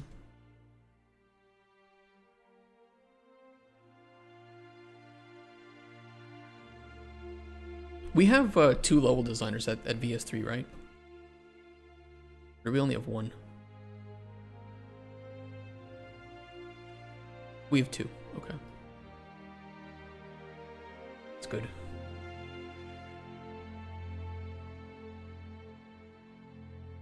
That's kind of self-explanatory.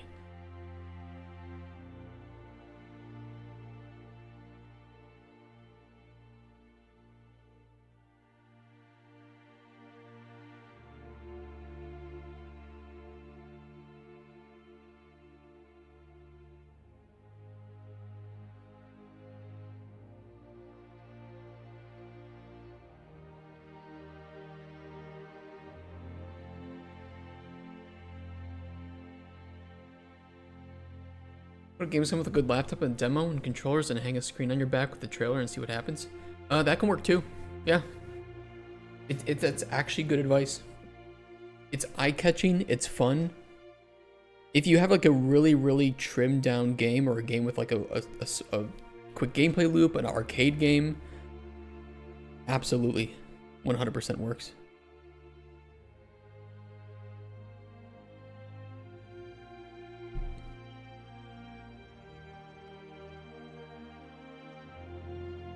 What are the long lines people wait for hours? You just let everyone play. It's a cheap way to do it.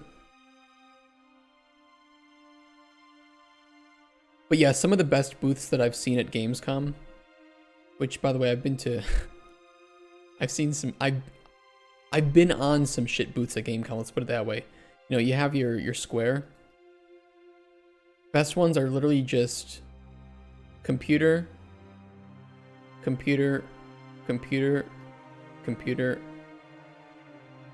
backdrop of art to pull people in, and that's literally it. Maybe like a small table for like some QR codes or some other information, right? That's it. You have so many gamers there, all they want to do is play games. They're not going to come to your booth if you have, number one, if you don't have gameplay, I don't know why you're at Gamescom, especially in the B2C area. And if you just have like this, a table, and you know, you have 2 chairs with people sitting on it with some like information, like some pamphlets about the game. Let me just say that I'm speaking from experience. You will have on average 20 people visit you every day. Gamescom. When the floors look like this, there is no excuse. 20 people is tiny for this number of people. You're competing with a whole lot of people to bring in. Nobody cares about my game. Yeah, I'm just saying, look, I've done it wrong and I've seen it done right.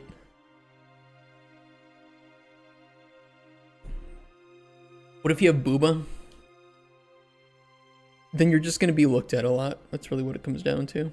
Most people don't have the confidence to speak to somebody that they find attractive. 20 can be micro-influencers. Honestly, if you're trying to look for influencers, you can pay a lot less money to get influencing than going to Gamescom, especially having like a bigger booth. Gamescom is expensive to have a big booth at. And you need to be able to pull that money back or else it's not worth it.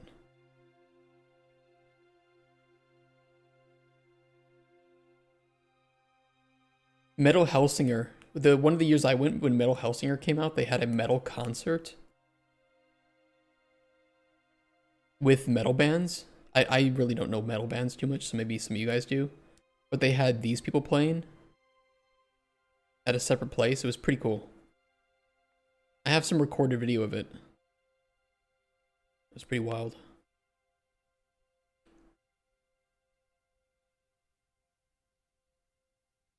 Whole concert. Ritual design. Full design for rituals.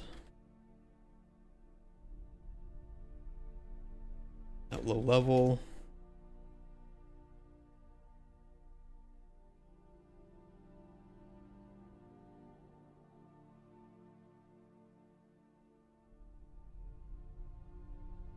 Very crucial Alchemist Monthly.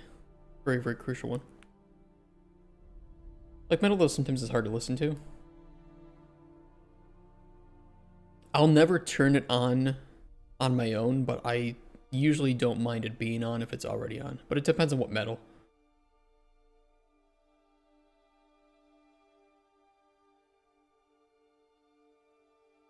I don't have as much of a high tolerance as I do for, like, I don't know, hip hop or something. Love G-Funk, love old school hip hop. Can't play it on stream because I will get axed fast with some of the words that are said in that.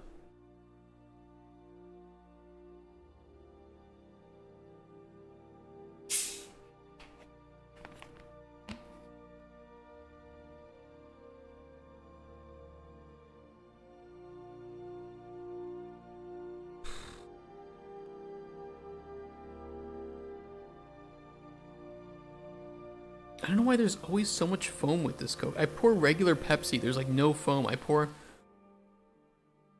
generic brand value Coca-Cola and it's just nothing but foam.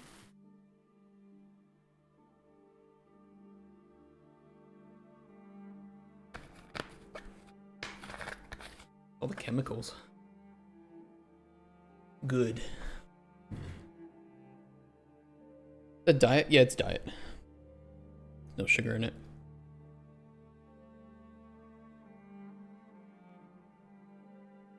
Bookshelf. Porting of bookshelf feature from prototype.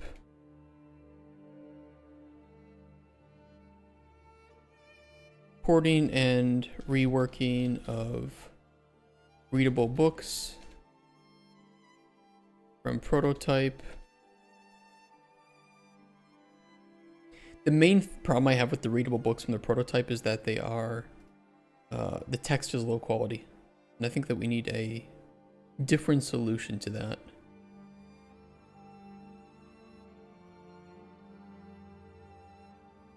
So yeah, we'll see about that. I wouldn't be upset if we have to get 3 programmers though, but I'll let Kotspur be the deciding factor on that. Like modern day hip hop? Yeah, I'm not a fan of modern day hip hop. There are still some good, like, I think that Snoop is still putting out some pretty good songs, though. He's still making G-Funk. Kendrick, too. I like Kendrick.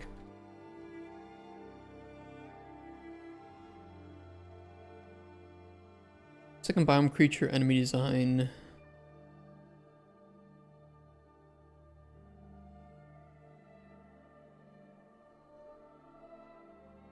Where was the creature enemy design for the first biome?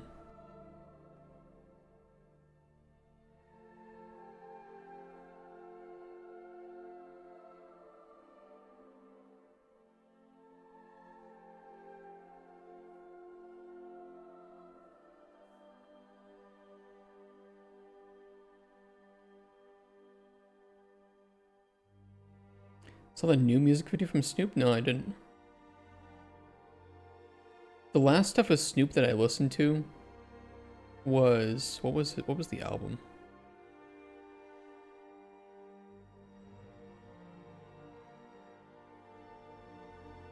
Boder. BODR from 2022. That was pretty decent. Not as greatest, but not horrible. It was good? Oh shit, I gotta check it out. You've inspired me. I'm gonna pitch a prototype and make a prototype and pitch it. Hey, good luck. Do you know what prototype you're gonna make? Or just that you are going to do it too? It's an open world MMORPG with 50 different languages, a fully destructible world, rendered 1-to-1 size with the natural world and all planets in the universe. Zombie MMO. That's going to be a very big technical challenge, I'll tell you that. Look into Unreal's, I mean, if you want to do it, go for it, but look into like Unreal's mass AI, and you'll definitely want nanite skeletal meshes if you do Unreal. But I wouldn't recommend MMO. Non-instanced player housing.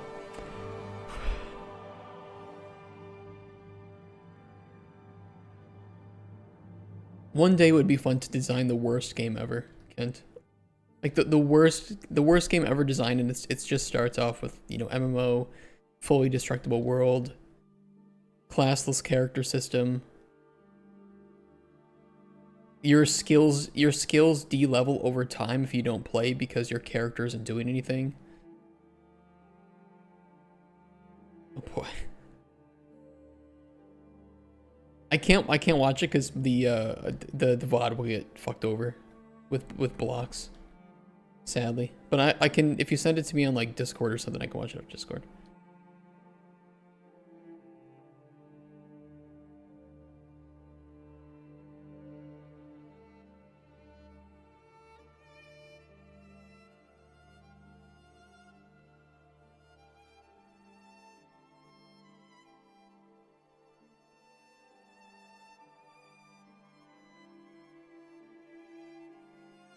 Do we have the character art for the final NPCs?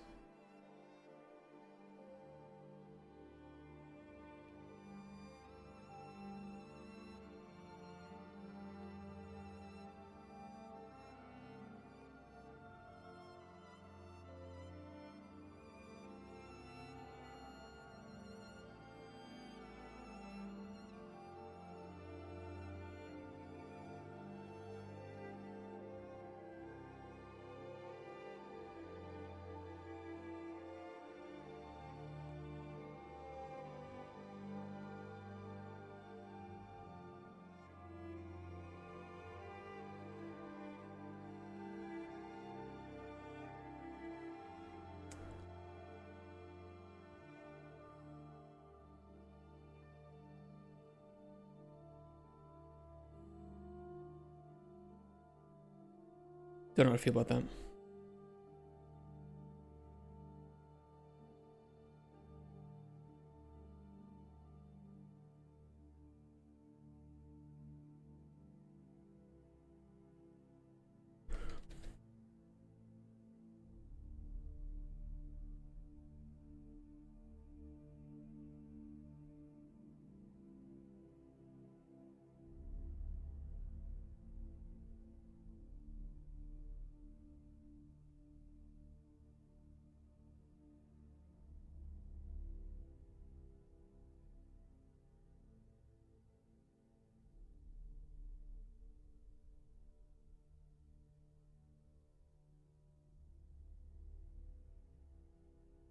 You want to do zone sharding? Can be a very expensive game. I mean, you're looking, if you're doing like MMO with zone shards, all that stuff, you're looking at millions of dollars on upkeep over the course of the lifetime. Especially because it will inevitably have to be live service. Not impossible to get funding for, but I will say that it is probably the most risky to get funding for, especially now, right now, with all MMOs pretty much failing.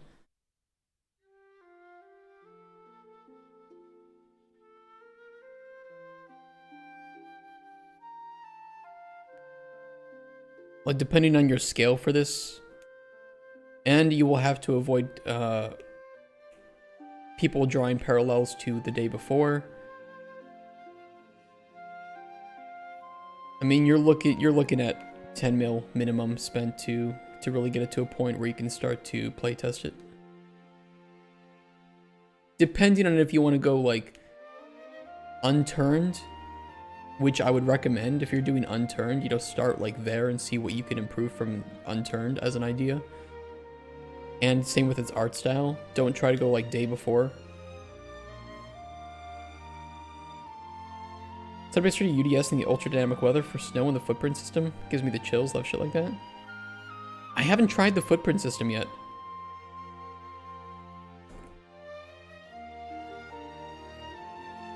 But it's pretty awesome, right? It's just like so fast to get working. Very impressive for how cheap it is.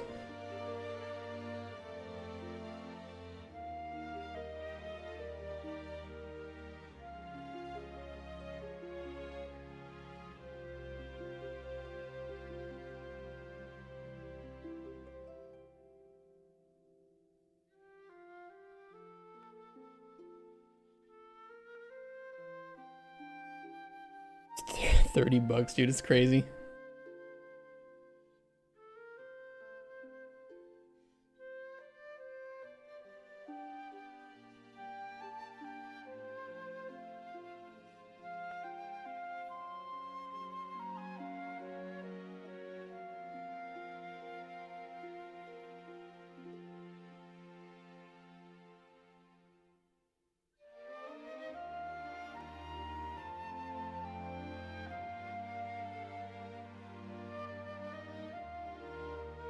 Would we be able to find an audio designer, sound designer who could actually, technical audio designer?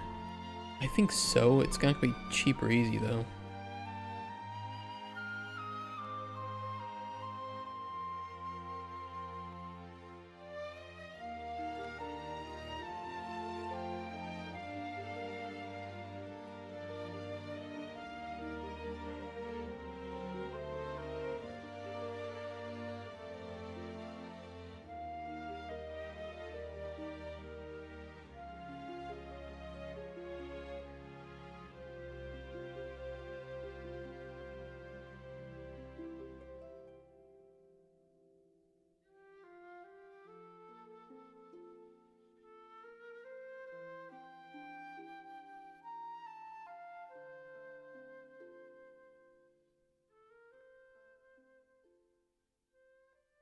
Most technical sound designers I know want to use Wise, but zero been able to tell me why.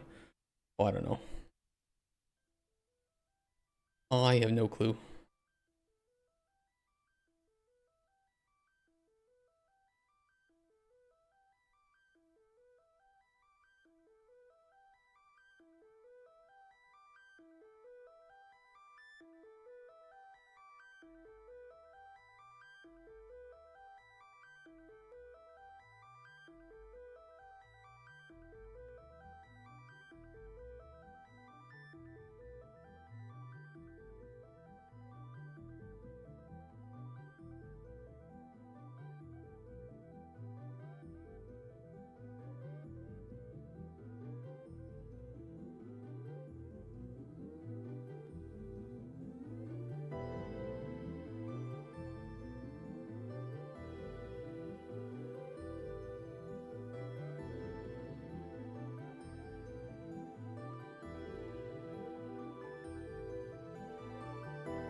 Do we actually have the second?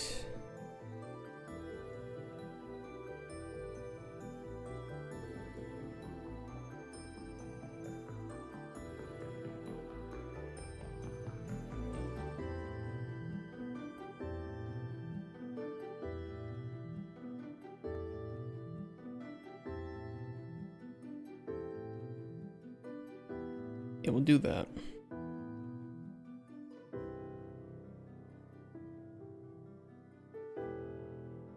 I could put in no AI. Well, I will just... That goes without saying that there's no AI. That's like part of my base pitch, is that we're a studio that doesn't use AI.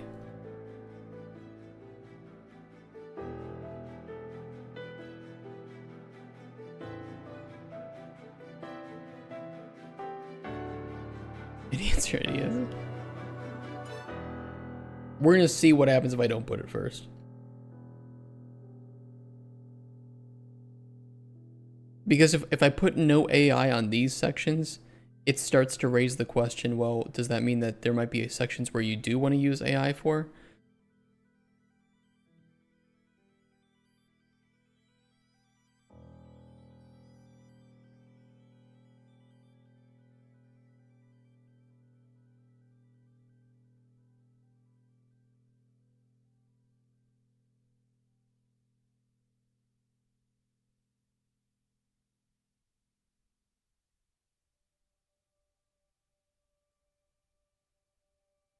What, draw distance?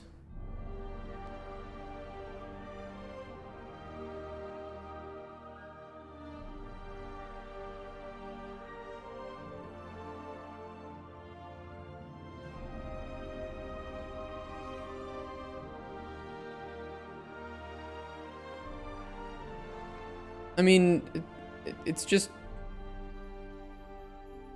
good LODs with sprites in the background. I mean, it's well set up, but it's not really anything too crazy.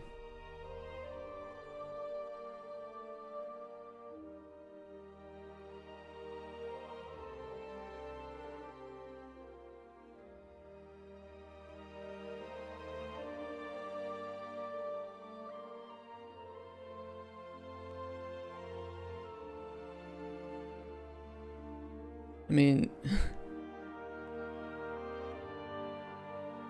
blame the environment, artists.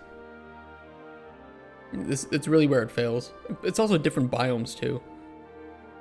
I mean, here you are in like a valley overlooking versus in Forspoken where you're at the bottom of a valley and you're surrounded by rocks.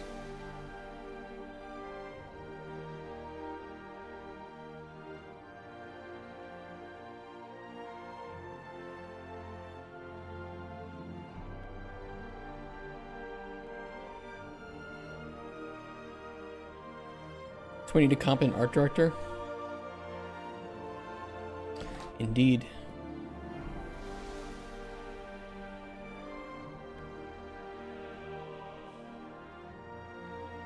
How can I fuck Yen again? Based.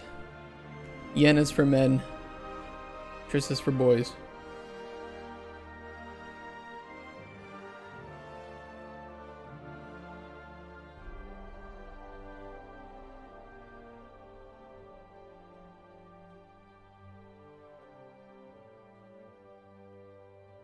But I mean, that's the thing, like, like, the main menu for CC is a good vista.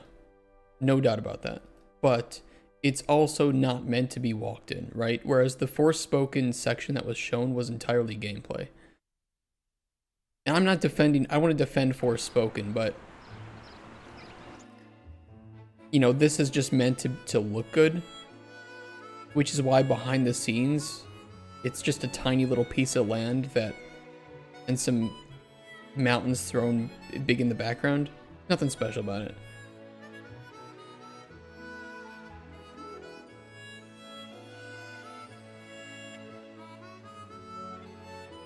Can I mention real gameplay in your trailer? Yes.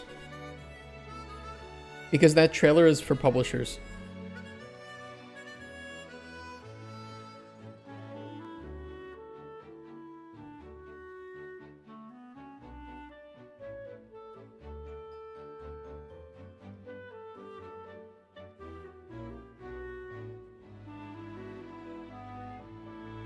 Last year, every single publisher praised us for that trailer on the basis that it was actual gameplay. So I wanted to repeat that again just so that they knew that, you know, that's something that we want to keep going forward with. That's part of our transparency. Part of being ethical is that when we show you gameplay, it is gameplay. It's not mocked up. It's not fake. It's real. It might not look the greatest. It might be a little, you know, janky because I don't have controller set up to work with it. So yeah, I think real gameplay, like True Number says, is always going to be the best you can show. What's called real gameplay? Does that mean a real gamer played you like a violin and animated the whole trailer? Must be this, yeah. Composition takes time. Or it makes so much fun? Yeah.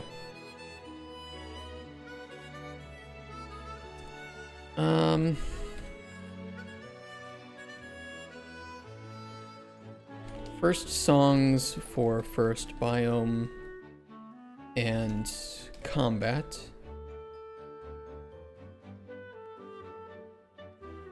How much did we allocate to that?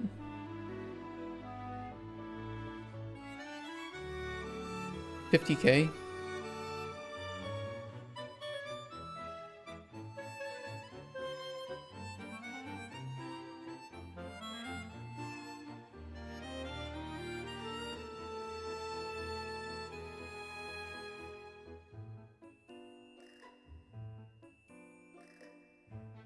That's not high enough.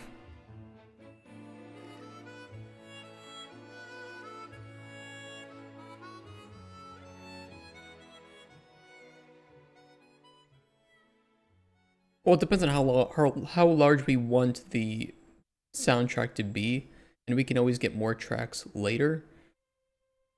But I have a feeling that that's not enough. Controllers are easy to set up. Well, they are easy to set up for movement. Not for all the custom systems that you implement, though.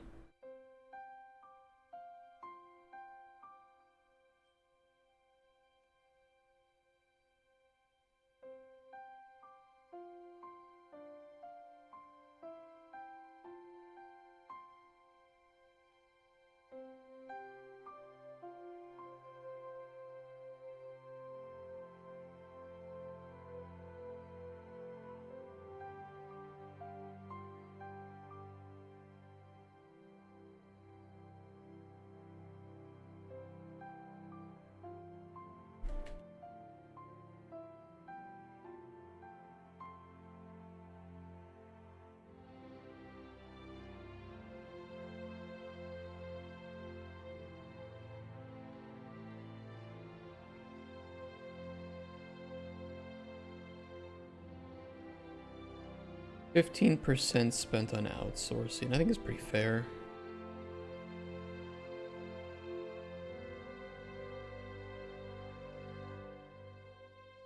Probably not even enough.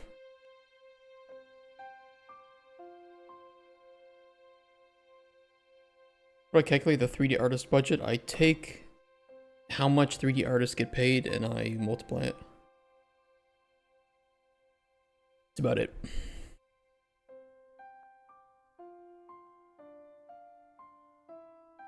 Based on how many I think that we need.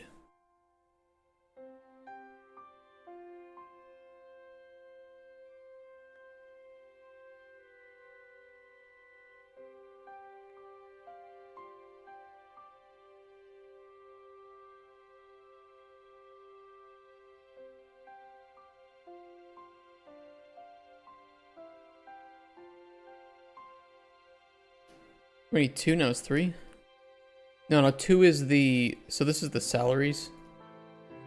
And this is the total after some additional expenses.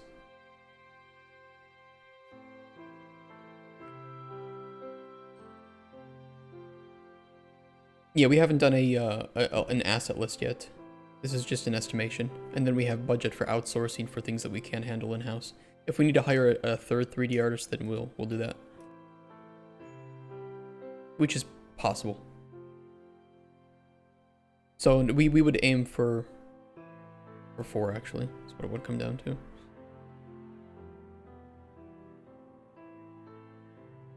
Not all of it from the publisher. Okay, if I fix that image, I need to get it imported.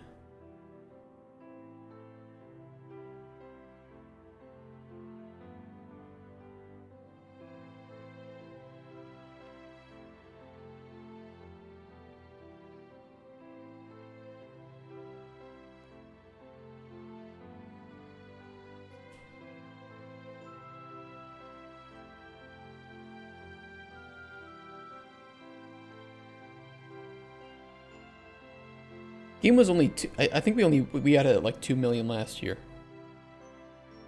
So you might have been looking at last year's.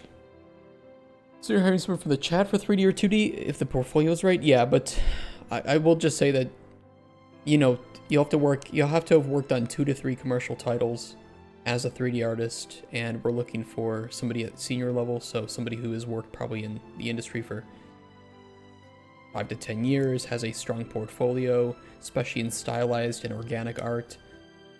Organic is primarily the need. You just scoped the budget or the other way around? Other way around. Made the game that I wanted first and then I budgeted how much that would cost.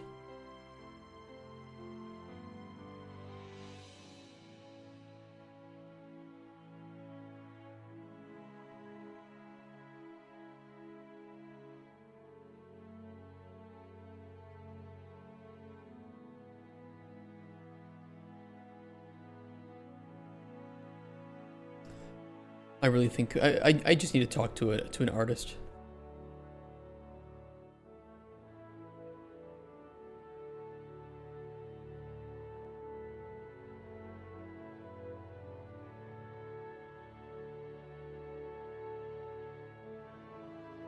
I should reach out to him. Maybe he'd meet with me next week or something.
We can probably start. I mean, this will be up to the publisher when they want to do this, but I feel like we could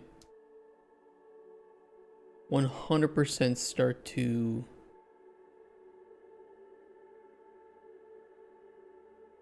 throw up a Steam page, probably end of VS2 or VS3.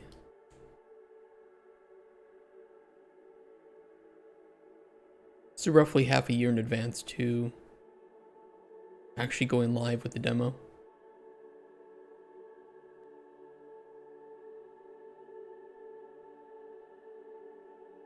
Go through Fiverr? Nah, we need somebody who actually knows how to do all the implementation. I mean, if we just needed the models, sure, but we need the implementation. We need the optimization for that. We need somebody who has experience doing that internally. And again, we're hiring people at the, at the senior to lead level in every single position. So these are people who have been in the industry for over 10 years, likely, know what they're doing, have worked with the engine for long.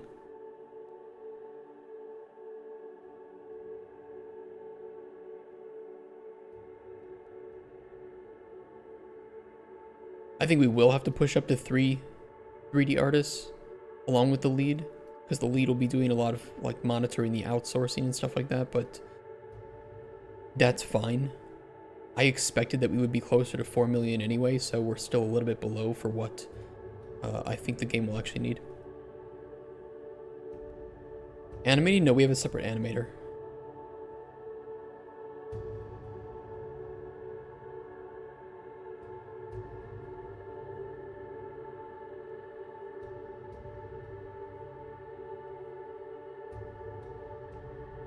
We have so many NPCs and like custom NPCs and enemies and creatures that we will need a full-blown animator to handle all that, in my opinion. Especially if we do first and third person support for the game. Not that we need a whole lot of first person or third person animations, but I think that there's enough to animate in the game that a full-time animator is warranted.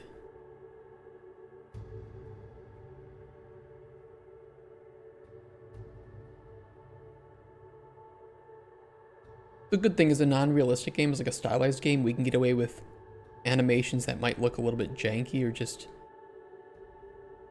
We don't have to worry about the uncanny valley, which will, I think, save us a lot of money and time in the long run.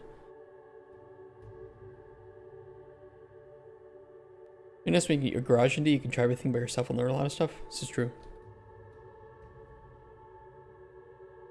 This is true, though sadly a lot of the quality of that stuff won't be enough to make ripples in the market, usually. Just depends.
We can do some localization in-house and some on publisher side. I think we can absolutely get Polish and English localization in-house. If we wanted to release in Japan as well, my wife can do Japanese. And any other languages that people on the team might know if they have the time to do it. But most of it will go towards publisher side. We'll find a localization company that works for us. Depends on how high your art standards are. With enough patience and an eye for detail, can help you master many things along the way. You just have to be prepared to redo and revise many things again and again. And if you have the time for that, that's great. But when you have like a publisher or something, you have those deadlines, and there's not a whole lot of leeway. You might be able to eke out 1 or 2 weeks here for a milestone if you have a good reason for it, but if you do that too much, then they're just going to see you as being somebody who's poor at planning. Which, games are hard to plan. I don't think you can do it perfectly, but you want to try to do it as best that you can. You know, if I budget this and milestone plan this, and I don't see any major problems, and they look at it and they don't see any major problems, and then we're just honest about when those problems might appear, I think that there's a mutual understanding. Games are hard to plan. Pretty much every big game is getting some sort of delay at some point just because of how much work is going into these. Games are way more complex than they ever used to be. It happens. Just need to be upfront with the publisher about it. They get lied to a lot. They get bullshitted a lot because people don't want to miss payments, understandably. But then you start building a relationship that is based on worrying if the other person is actually telling the truth or not, and that's never good.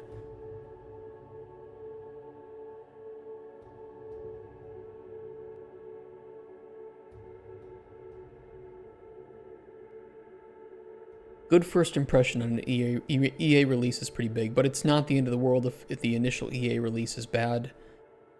You still have full release, and once you move to full release, a lot of your early access reviews are pretty much, I think they are not counted, or they are counted at a much lower value towards your review score. And also they get labeled as an early access review from Steam, so your best bet is to have the best early access debut that you can, but it's not the end of the world if there are some problems with it.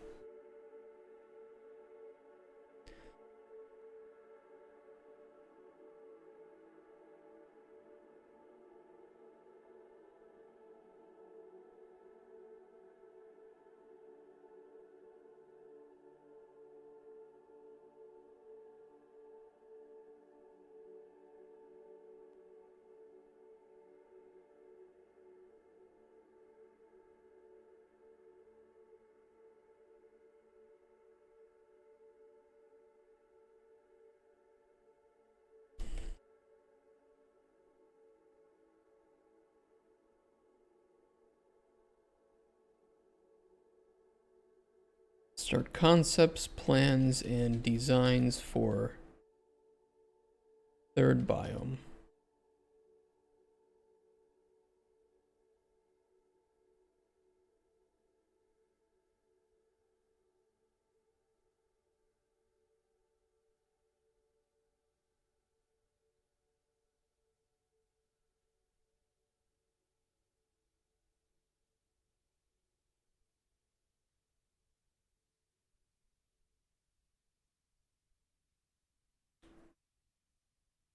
For that reason, you capped your game from 3D to 2.5D.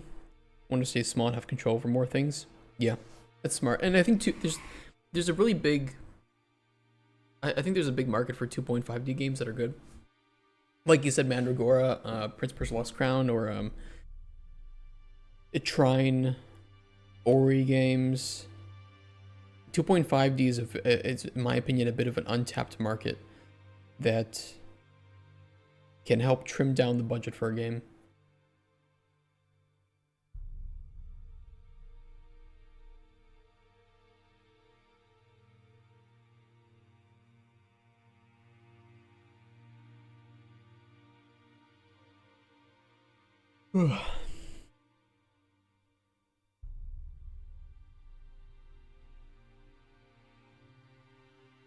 Instead of making a platformer, like a 2D platformer, you can make a 2.5D platformer, and it's already going to look. You have so much more ability to, I think, just make. Resentment can grow quietly without much warning after a storm. Mushrooms can too. Shiitake? Now you have a lot of room to do some pretty cool stuff from an art perspective.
Deleted an access out of calculations for all kinds of movement, text, and fighting. So much easier to set up. Yeah. That's true. 3D's hard.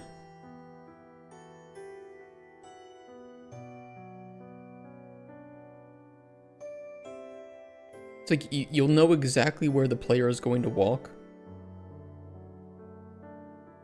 And so all of your worry for AI, for movement, for naving, really just needs to worry about that.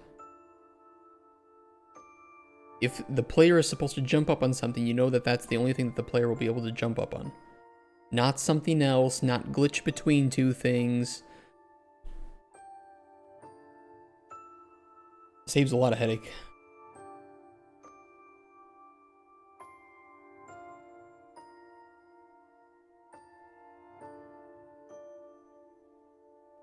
Between some titties. Imagine Cauldron Chronicles as 2.5D.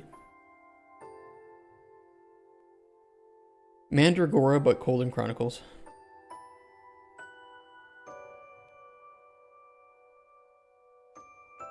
Could work.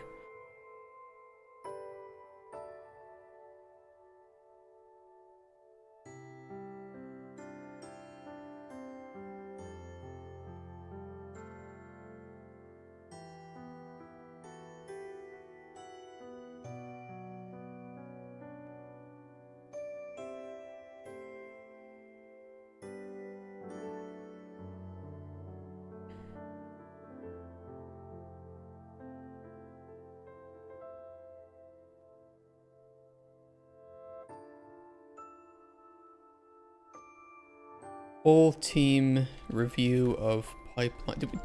Was EA1 only 1 month or was it 2 months? That's 1 month. Full team review of pipelines, tools, and documentation to prepare for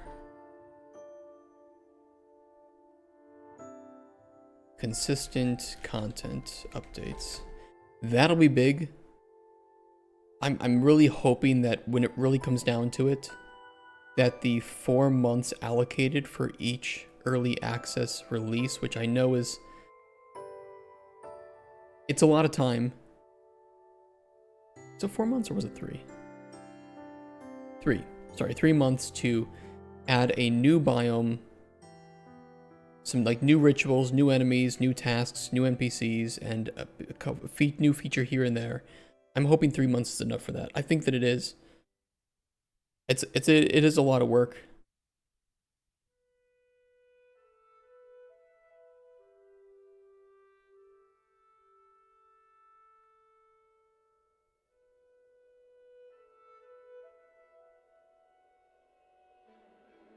I think we'll have to do some iterations with publisher on some of these dates, right? Because, you know, if, like we mentioned, December is like a half month.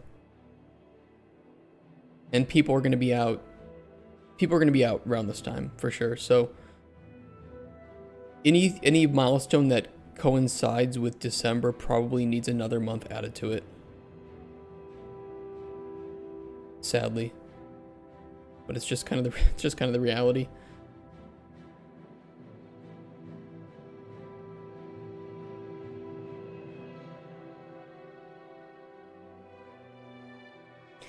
We need the publisher to like the idea and to like us.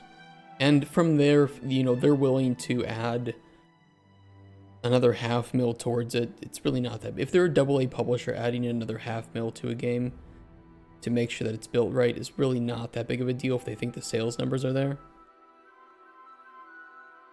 If they think the sales numbers are there. Big if. Massive if.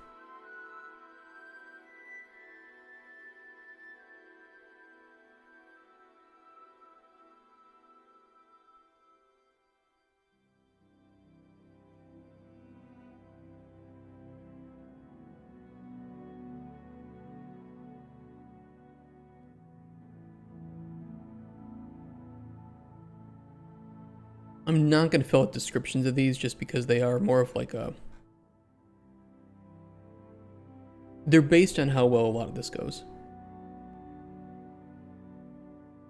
We gotta play it by ear.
It's a pretty cool idea, Buster D. Little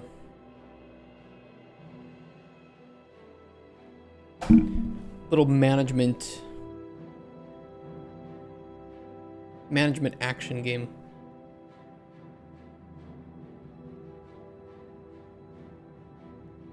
Okay, we need to go over a few things in the GDD before I finalize it. I don't think there's anything in here about budget bullshit. However, we do need to go over the inspiration and competition sections.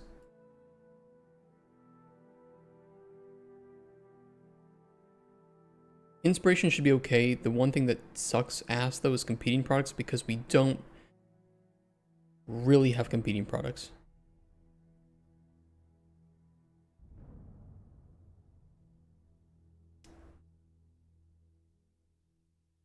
We need to mention that. Yeah, ideas aren't the problem. Nope. It's implementing the ideas. Actually getting it all working, right?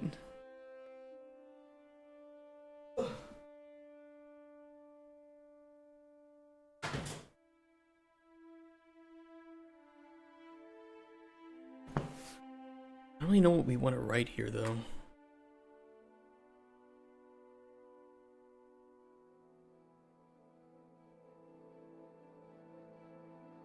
We just write what we talked about, right? Which is, there are no direct competitors to Cauldron Chronicles. The closest competitors would likely be RPG games.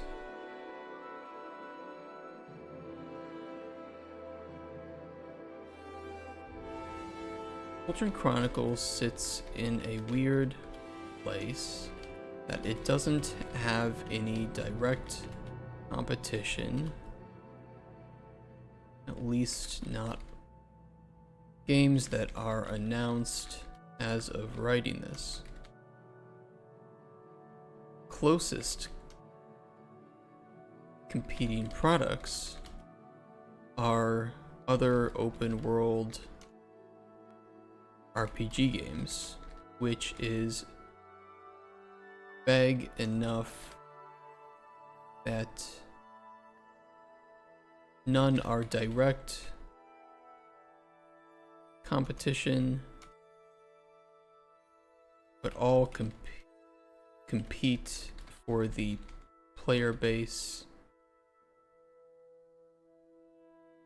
for the genre's player base.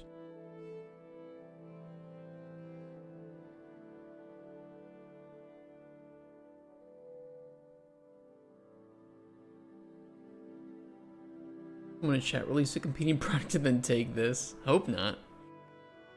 I hope not. That would,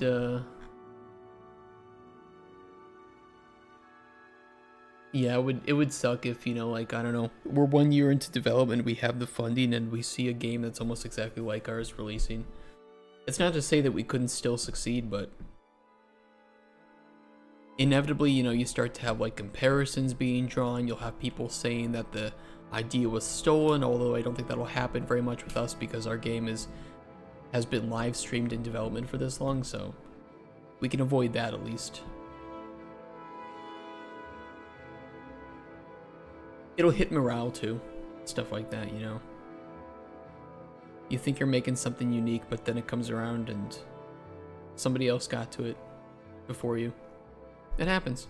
It happens. The more unique your idea, the less likely that is to happen, but also the more unique your idea, the riskier it is. So you have to find that middle ground, but you always run the potential. Ow! Just stabbed myself.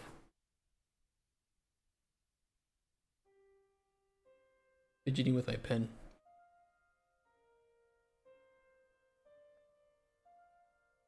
You get money there. Yeah, there's always gonna be haters. Most of it's jealousy. I had a lot of that even when working on Darkest Dungeon.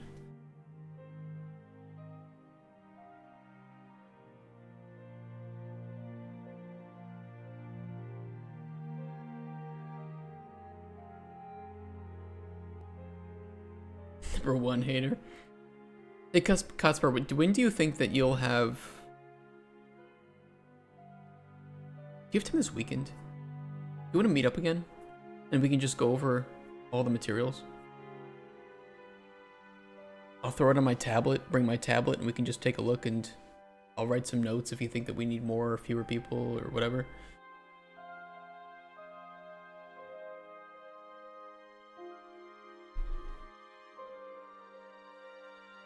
Saturday, Sunday will be sunny. A little bit colder, but no rain. But I know we've been... Saturday you can't? Sunday can't. I'm gonna have... with that publisher, I'm gonna have the call on Monday, so maybe it would be nice, because then you can... We can talk about that a little bit too. Okay. So yeah, I can come Sunday then. In more ways than one. Yeah, it's not Friday. Guy was available Monday. Hey, Rice Boil. How you doing? No homo, a little bit homo. Pops and bottles make a nice working night out of it. We've been working pretty much every weekend for the past month. It's been...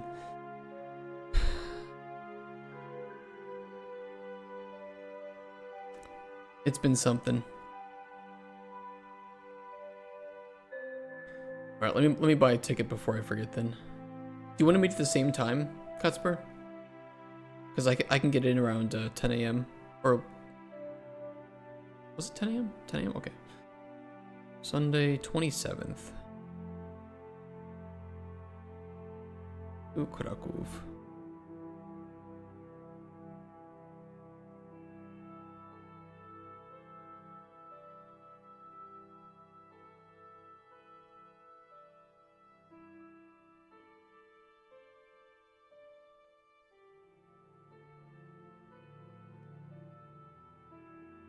Window seat, perfect.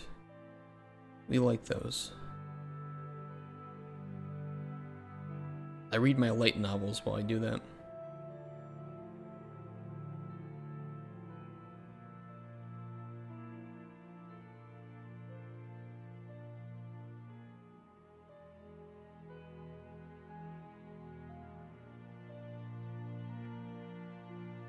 Okay. 27th, Sunday, 8:30. Arrive in Krakow around 9. Good to go. Listen, Discord on Monday how it was, or will we see you day after again? You'll see me on Tuesday. I'm gonna be streaming. But I don't know if I can talk about it.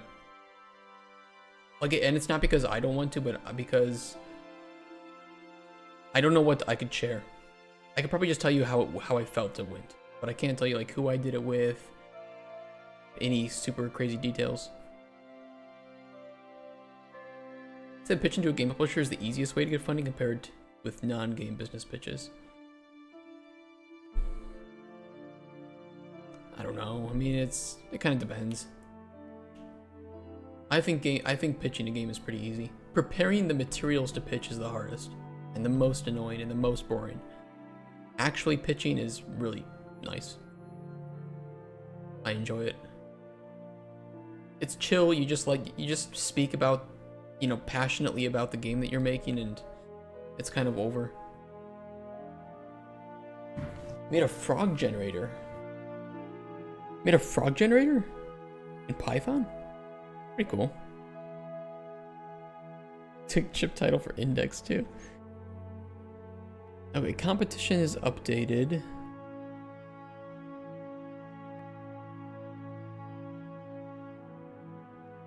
I'm gonna update the inspiration to match what we have in the pitch deck. Kind of. I think Witness and Harry Potter are still very accurate. Potion Craft, not so much.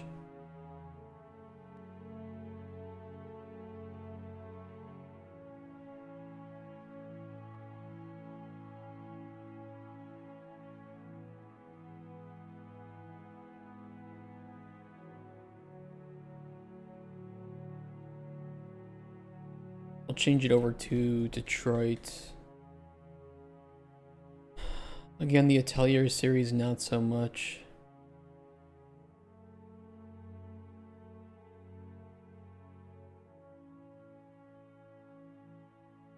I'll change this over to Dragon Age.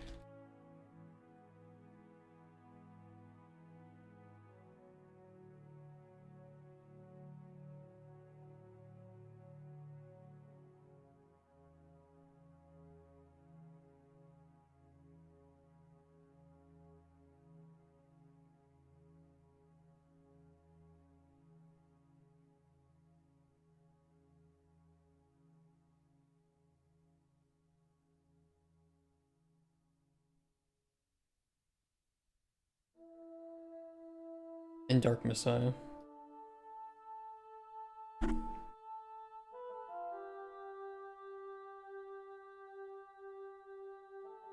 Layering pre-made PNGs. Why does that kind of...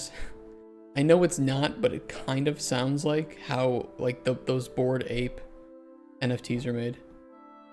Say Papers, Please is comparable to the customers in CC, like how you build relationships with them and can change their outcome for better or worse. Yes. It is similar in that way.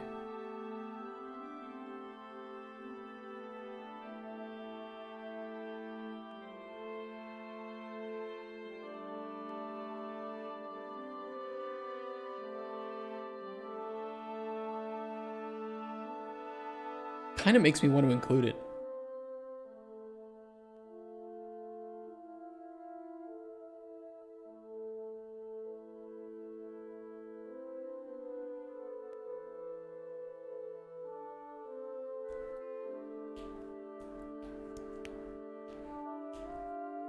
I think the result is similar in vibes. No, I know it's not an NFT. It reminds me of the same way that people were going crazy spending so much money because it was a, money laundering.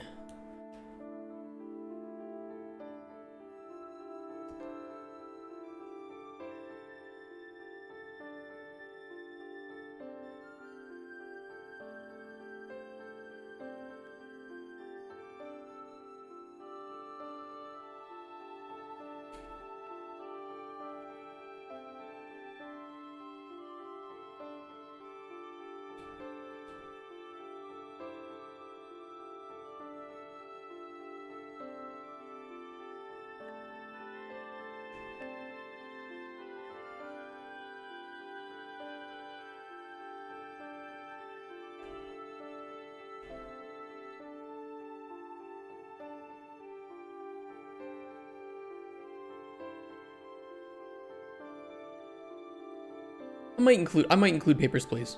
I think there's enough similarities, especially that we can define what that means.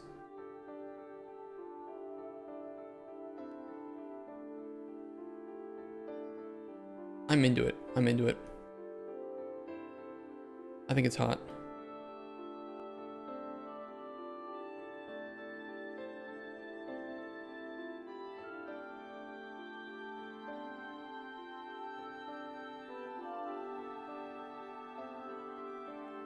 Papier proszę.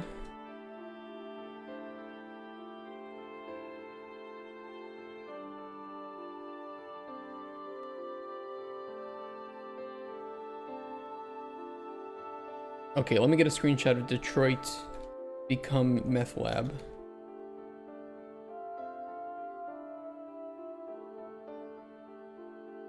You know, some of you who don't, some of you who don't live in the US or have never seen pictures of Detroit might not know just how bad this is.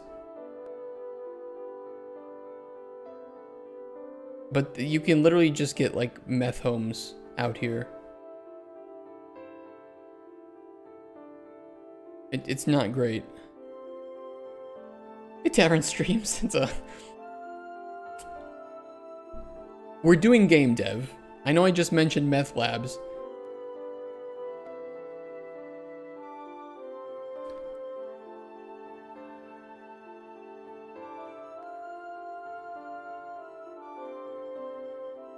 It's because you get houses like this.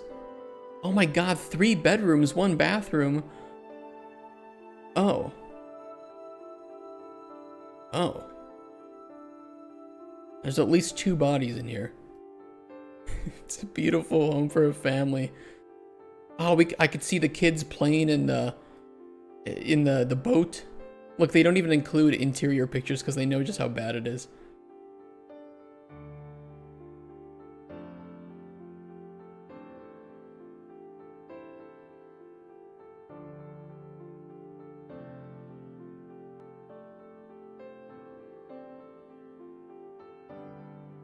It's really a shame too, because some of these houses they really have like they probably have pretty good foundations. You know, at one point I think that they looked probably quite incredible, but the neighborhoods just deteriorated. The city, it's sad. It's really just sad is what it is.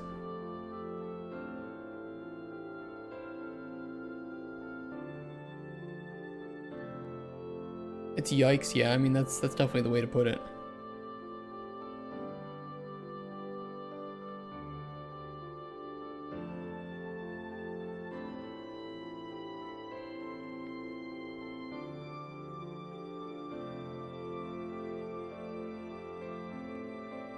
Maintenance and upkeep is very expensive. You wouldn't want to live in that neighborhood anyway. Guarantee at least 10 people have died in that neighborhood in the past year.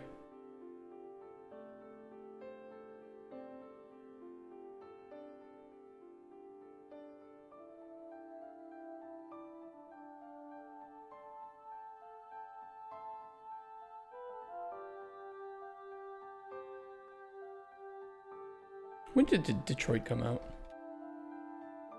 Detroit used to be one of the most luxurious places to live in the US too. Booming city. Massive automotive industry.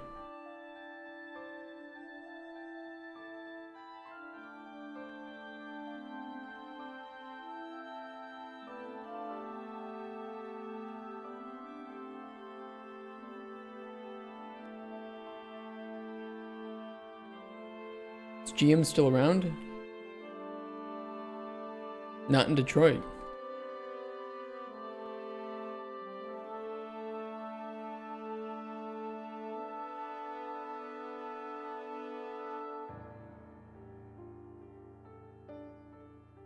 Or condensed scenarios.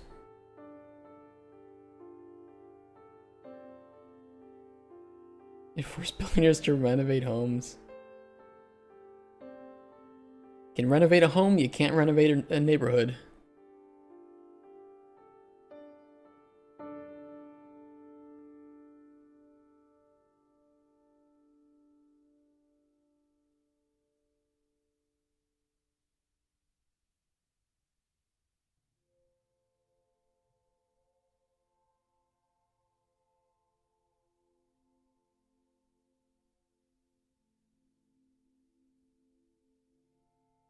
Where's Dragon Age Origins? I almost typed Origins. Oh, that was almost dangerous.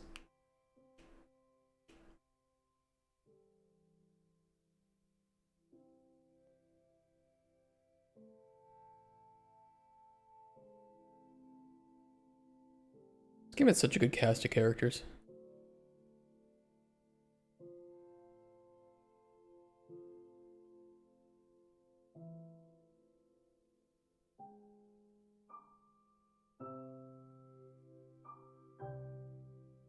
When did that come out? 2009.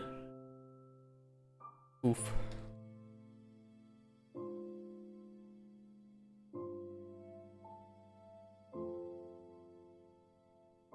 Ability to mix genuinely emotional moments with lighthearted ones underscores the incredible writing ability to have a world that isn't too dark to be depressing, but isn't too lighthearted to be incapable of serious tones.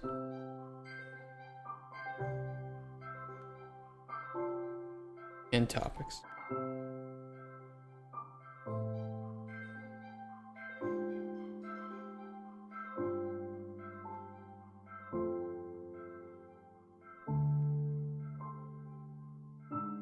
That is a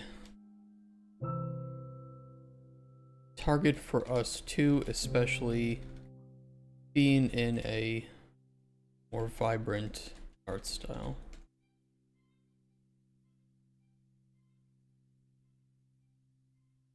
Dark Messiah.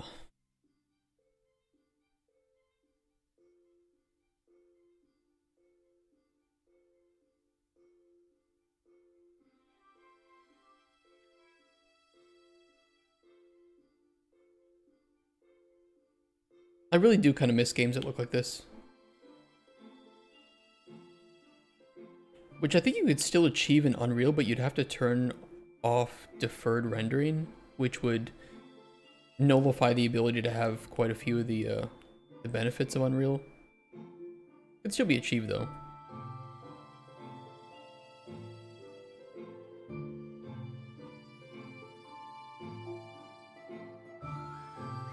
I think, don't quote me on that.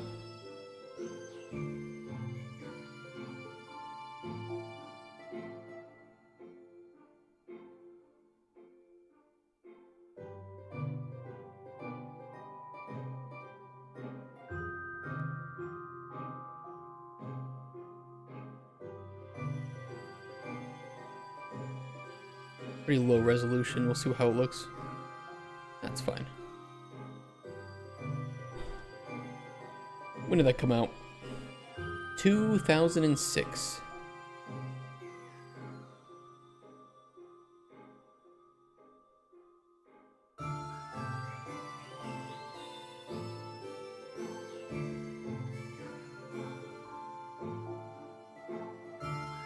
Dark Messiah is still a benchmark for physics-based combat and gameplay that I believe our potion making, or our potion-based combat, should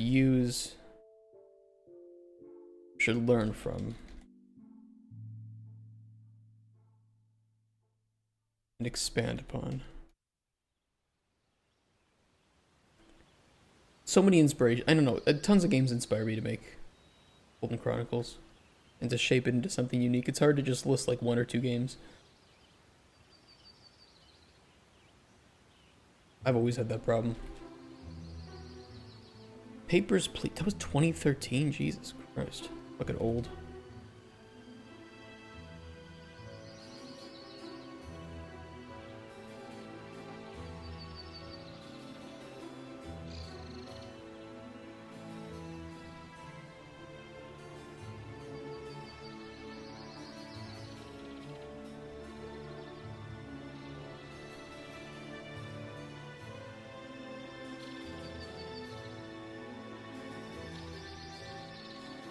Listening to unique NPC problems, determining what's right and wrong,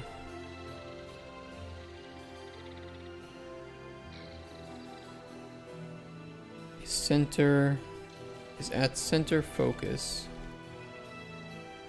in papers.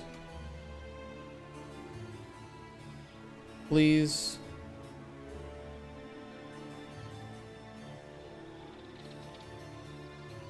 A concept will be aiming to match with our NPCs and how you assist them with potions / dialogue. I'm okay with that. Back for 10 minutes, just share them your Steam history and what you played the most. Should tell them what you're doing. Oh, my Steam history? And what I played the most? What would that be?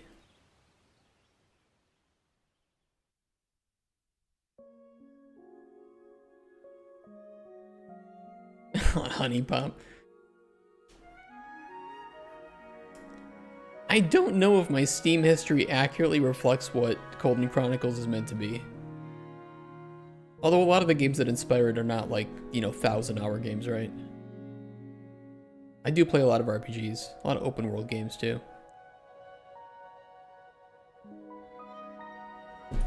Ooh.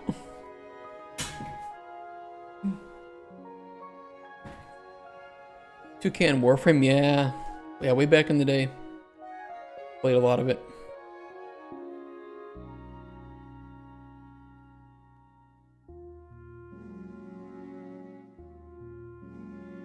I have some stuff outside of Steam too. Sex and the Furry Titty. There's no way there's a game called Sex and the Furry Titty. 3 to 5 on Apex? Jesus. There is, of course you would know, Lazy Fangs. Yeah, you own it, of course.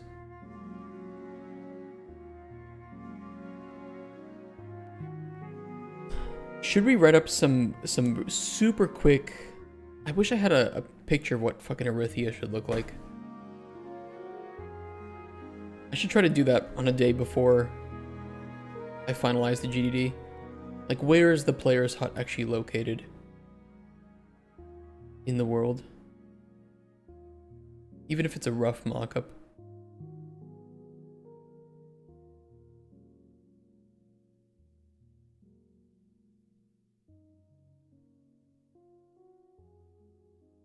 It has 3 titles.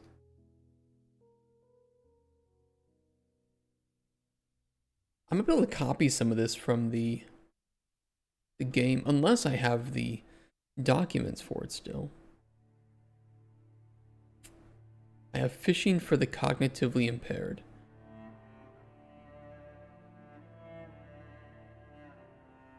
No, I gotta open up the game for it.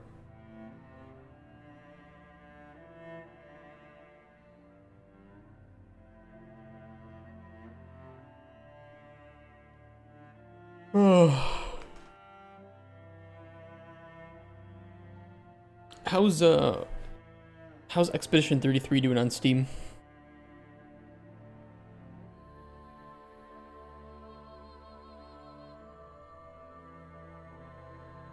%. What are some bad ratings for performance or something? crashes. Probably somebody with driver issues or like some software problem. FOV issue, okay, that'll get fixed. That's fine. Nothing wrong with the core gameplay, just some issues with technology. Classic.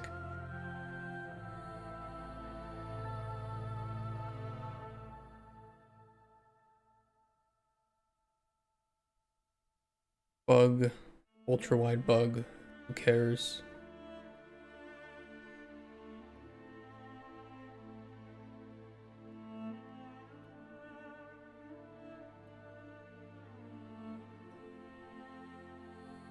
Performance. Well, you're trying to play in 30 for 40 by 1400. What'd you expect, bro?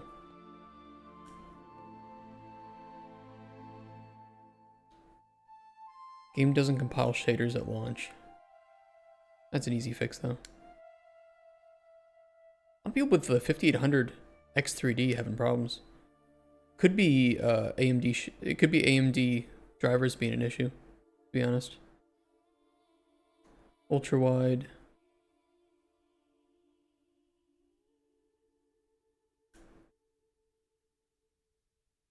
Yeah. Other than that, no issues with gameplay, just some performance problems.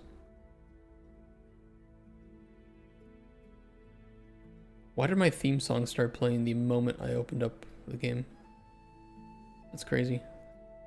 Okay, where are my books? Where are my books?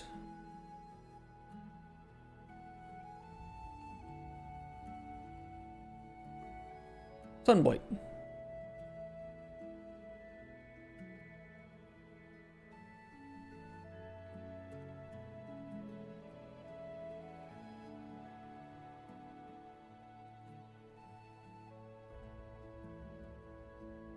Kind of awkward that to backport them from the widgets.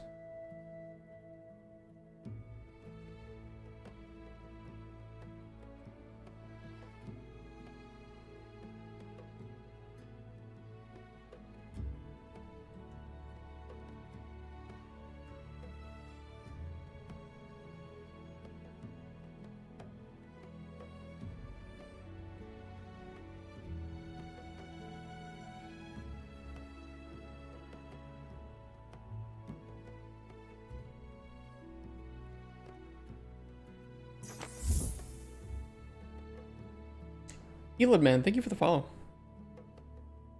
Hope you're having a good Thursday.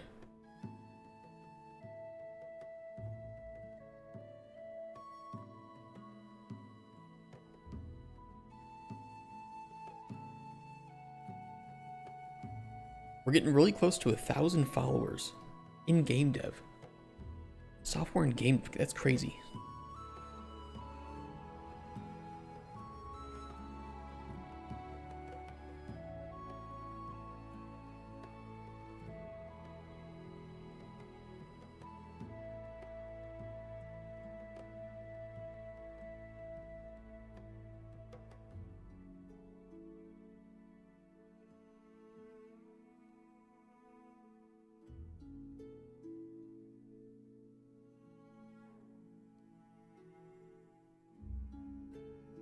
Do we have a separate page for the... Hold on, let me check. Earthia the Sunblight. No, we can put this all in the Sunblight section.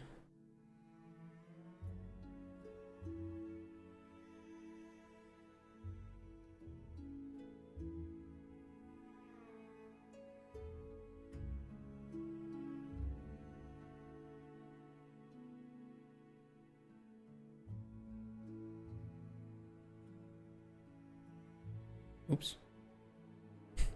Just one typo. Two typos. 3 typos.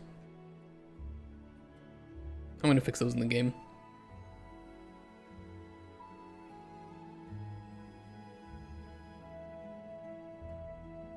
Oh god, the pages are all over the place. What did I just fix? That's on the last page.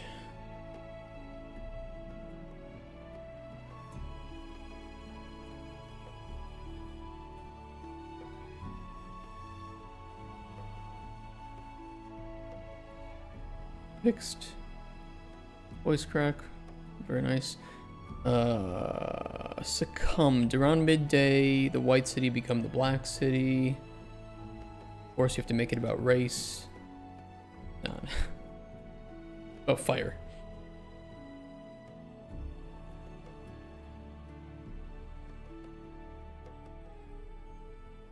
Previous page. Page 6.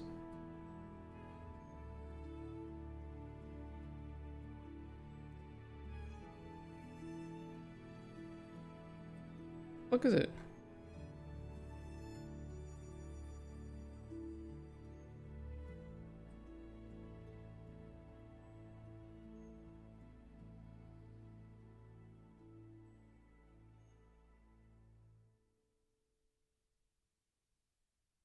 Oh, here it is. Succumbed. And then lastly, there was one descendants. There's many mysteries regarding the sunlight. Blah blah blah blah blah.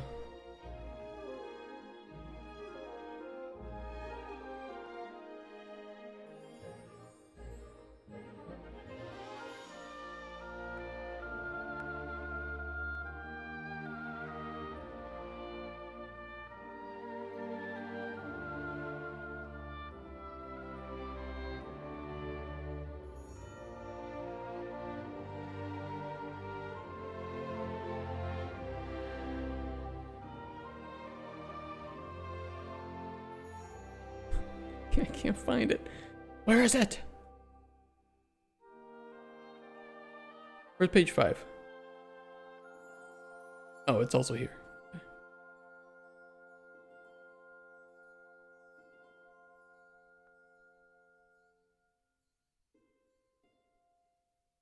Descendants. There we go.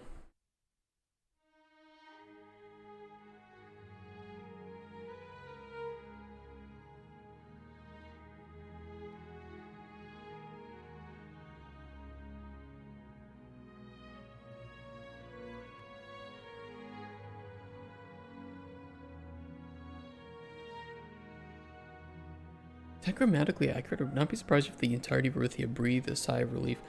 I kind of prefer breathes. Wait.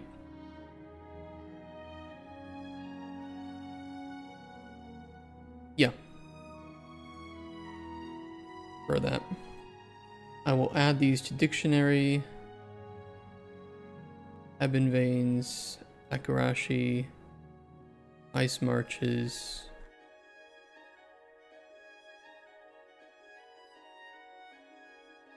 Oop, there's a duplicate word.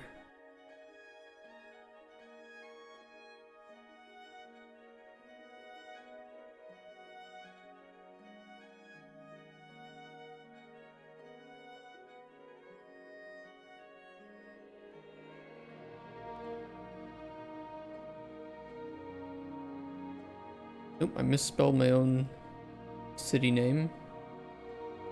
Classic.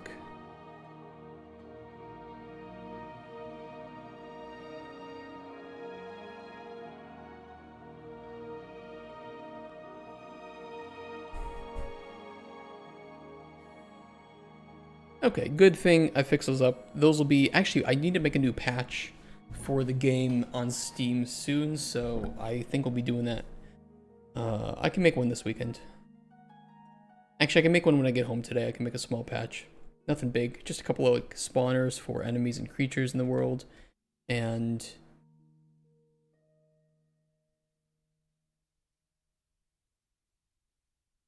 those small fixes.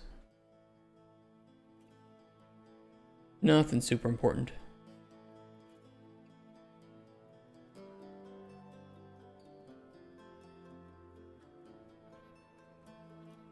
Ignore that. I'm not touching the water. The water sucks, I'm not touching it.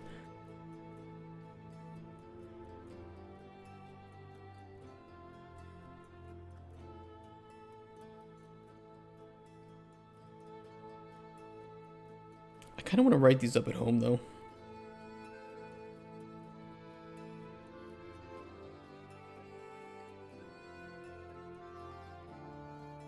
That's a start, though.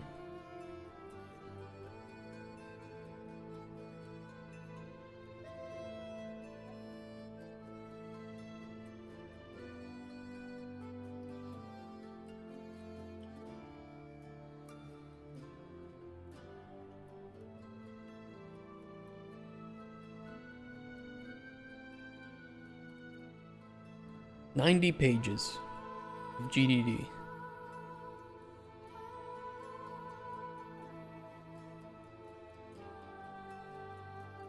That do be a lot of pages.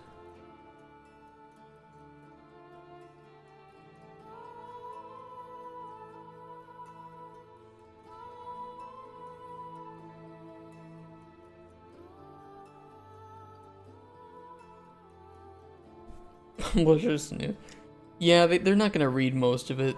They'll probably check it out if they like the game, but beyond that, they'll just be like, "Oh, nice to have that." Okay. Tell me again how much money you need. Okay. Especially during pitches, you can just say, "Here we have the whole GDD ready," and you flip through the pages in like 5 seconds. That's it. That's all they really give a shit about.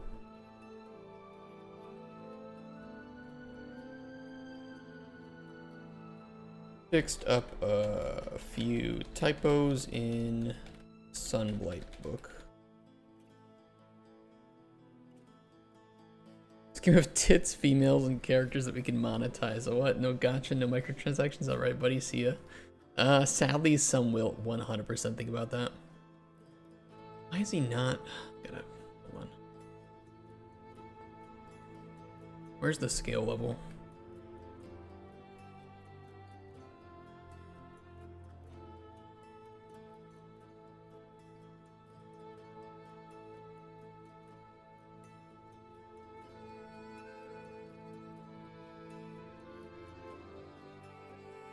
Keep that updated. Body types. Yeah, I saw that Nexus mods is squashing all the body type mods. I don't really like that. I think there's nothing wrong with changing some text in a game. There really isn't. If you want to mod your game like that, go ahead. You might not, like the mod, you might disagree with it, but it's kind of dumb. Yeah, Nexus has been doing that shit for a long time, though. I agree with some of the takedowns of mods, I don't agree with others. And I think if people want to change one menu to say male and female instead of body type 1 or 2, who cares? Yeah, I've been seeing that mod site. I hope it, I do hope it picks up.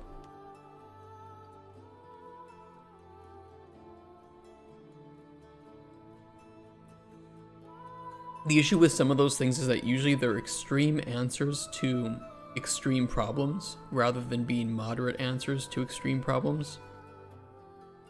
Inevitably people are going to see Nexus as the woke mod site and Dag mods as the,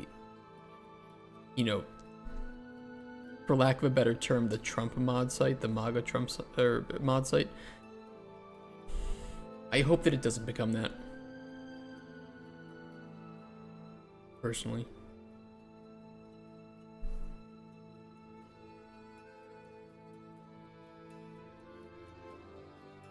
Got furry wife on the screen.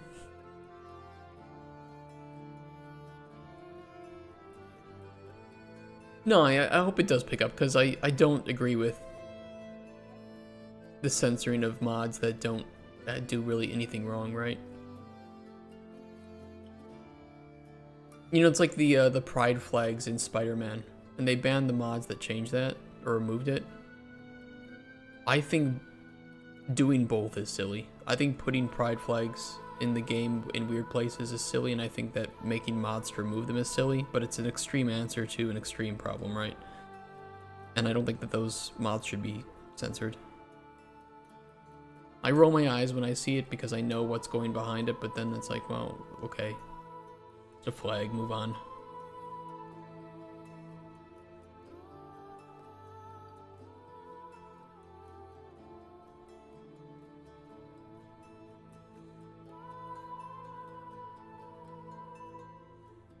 I mean, if they want to include stuff like that in their game, they can do it. I agree that it's marketing. It's just it's virtue signaling. It'd be like if somebody made a game and included like a Trump hat or something. It's this. I'd have the exact same reaction. I don't want to see it, but I don't care if it's there. It's just like, okay, I'm... whatever. And I wouldn't care if somebody modded it to remove that. I'd be like, yeah, I can understand why you would want to remove it. No, if that's the audience you want, I agree. I agree. I agree. It's your game, you can do it. You know, just know that if you do something like that, it is going to cut out your audience, you're creating a controversy.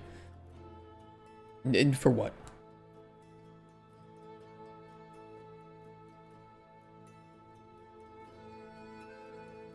Look, I'll put it this way. If a company spending hundreds of millions of dollars on making a game is including a flag to represent your sexuality, you are not being oppressed. As simple as that. Meaning you don't need to include it.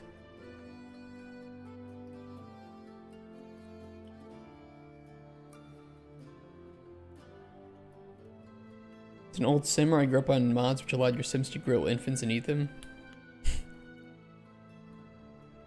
True.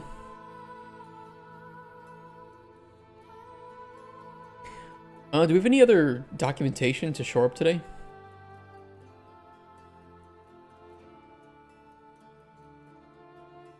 Are we all kind of done?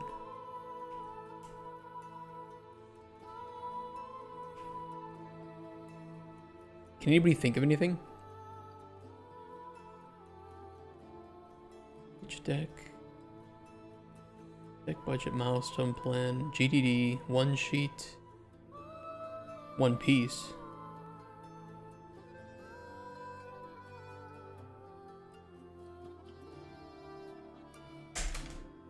Throwing a picture of titties for good measure. I don't know, I can't think of anything. I need a 3D artist, programmer, Kotspur. We'll look at that on Sunday. And producers to look at this, but I can't do anything until I get that feedback.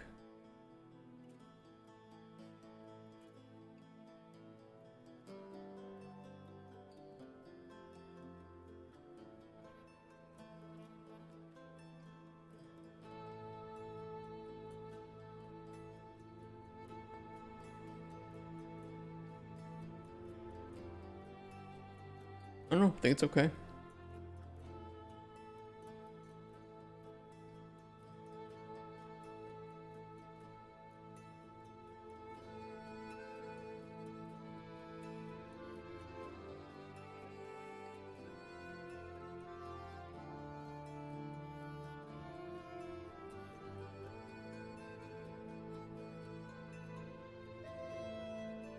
I don't know. I don't know what to say. I don't actually have anything. I'm kind of done for today. It's pretty early though. We could still do something. I don't know what, but we could do something.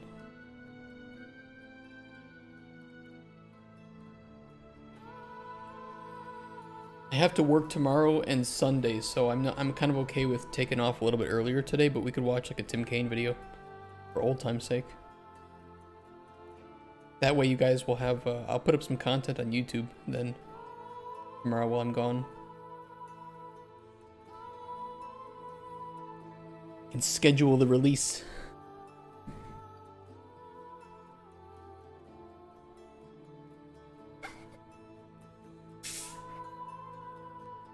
And tomorrow? No, I'm going to be off tomorrow because I'm going to be updating our website tomorrow.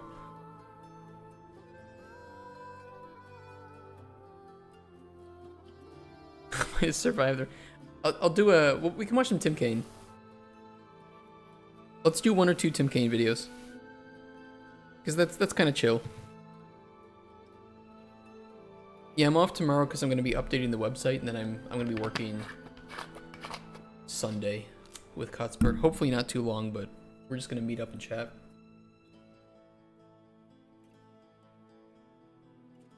Don't worry, I'm not going anywhere, Bless 3D. We're still going to be streaming. 2 more. Look, you know me. Tim Kaine, 10-minute video, hour and a half reaction at least.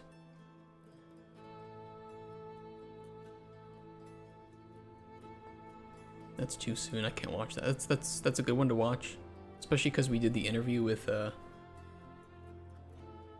Accursed Farms. So we'll wait for that one. Maybe I have to jump out in between in your way. We'll see. We'll see. All right, let me end the YouTube recording for the dev stream then, and I'll start a new recording for these.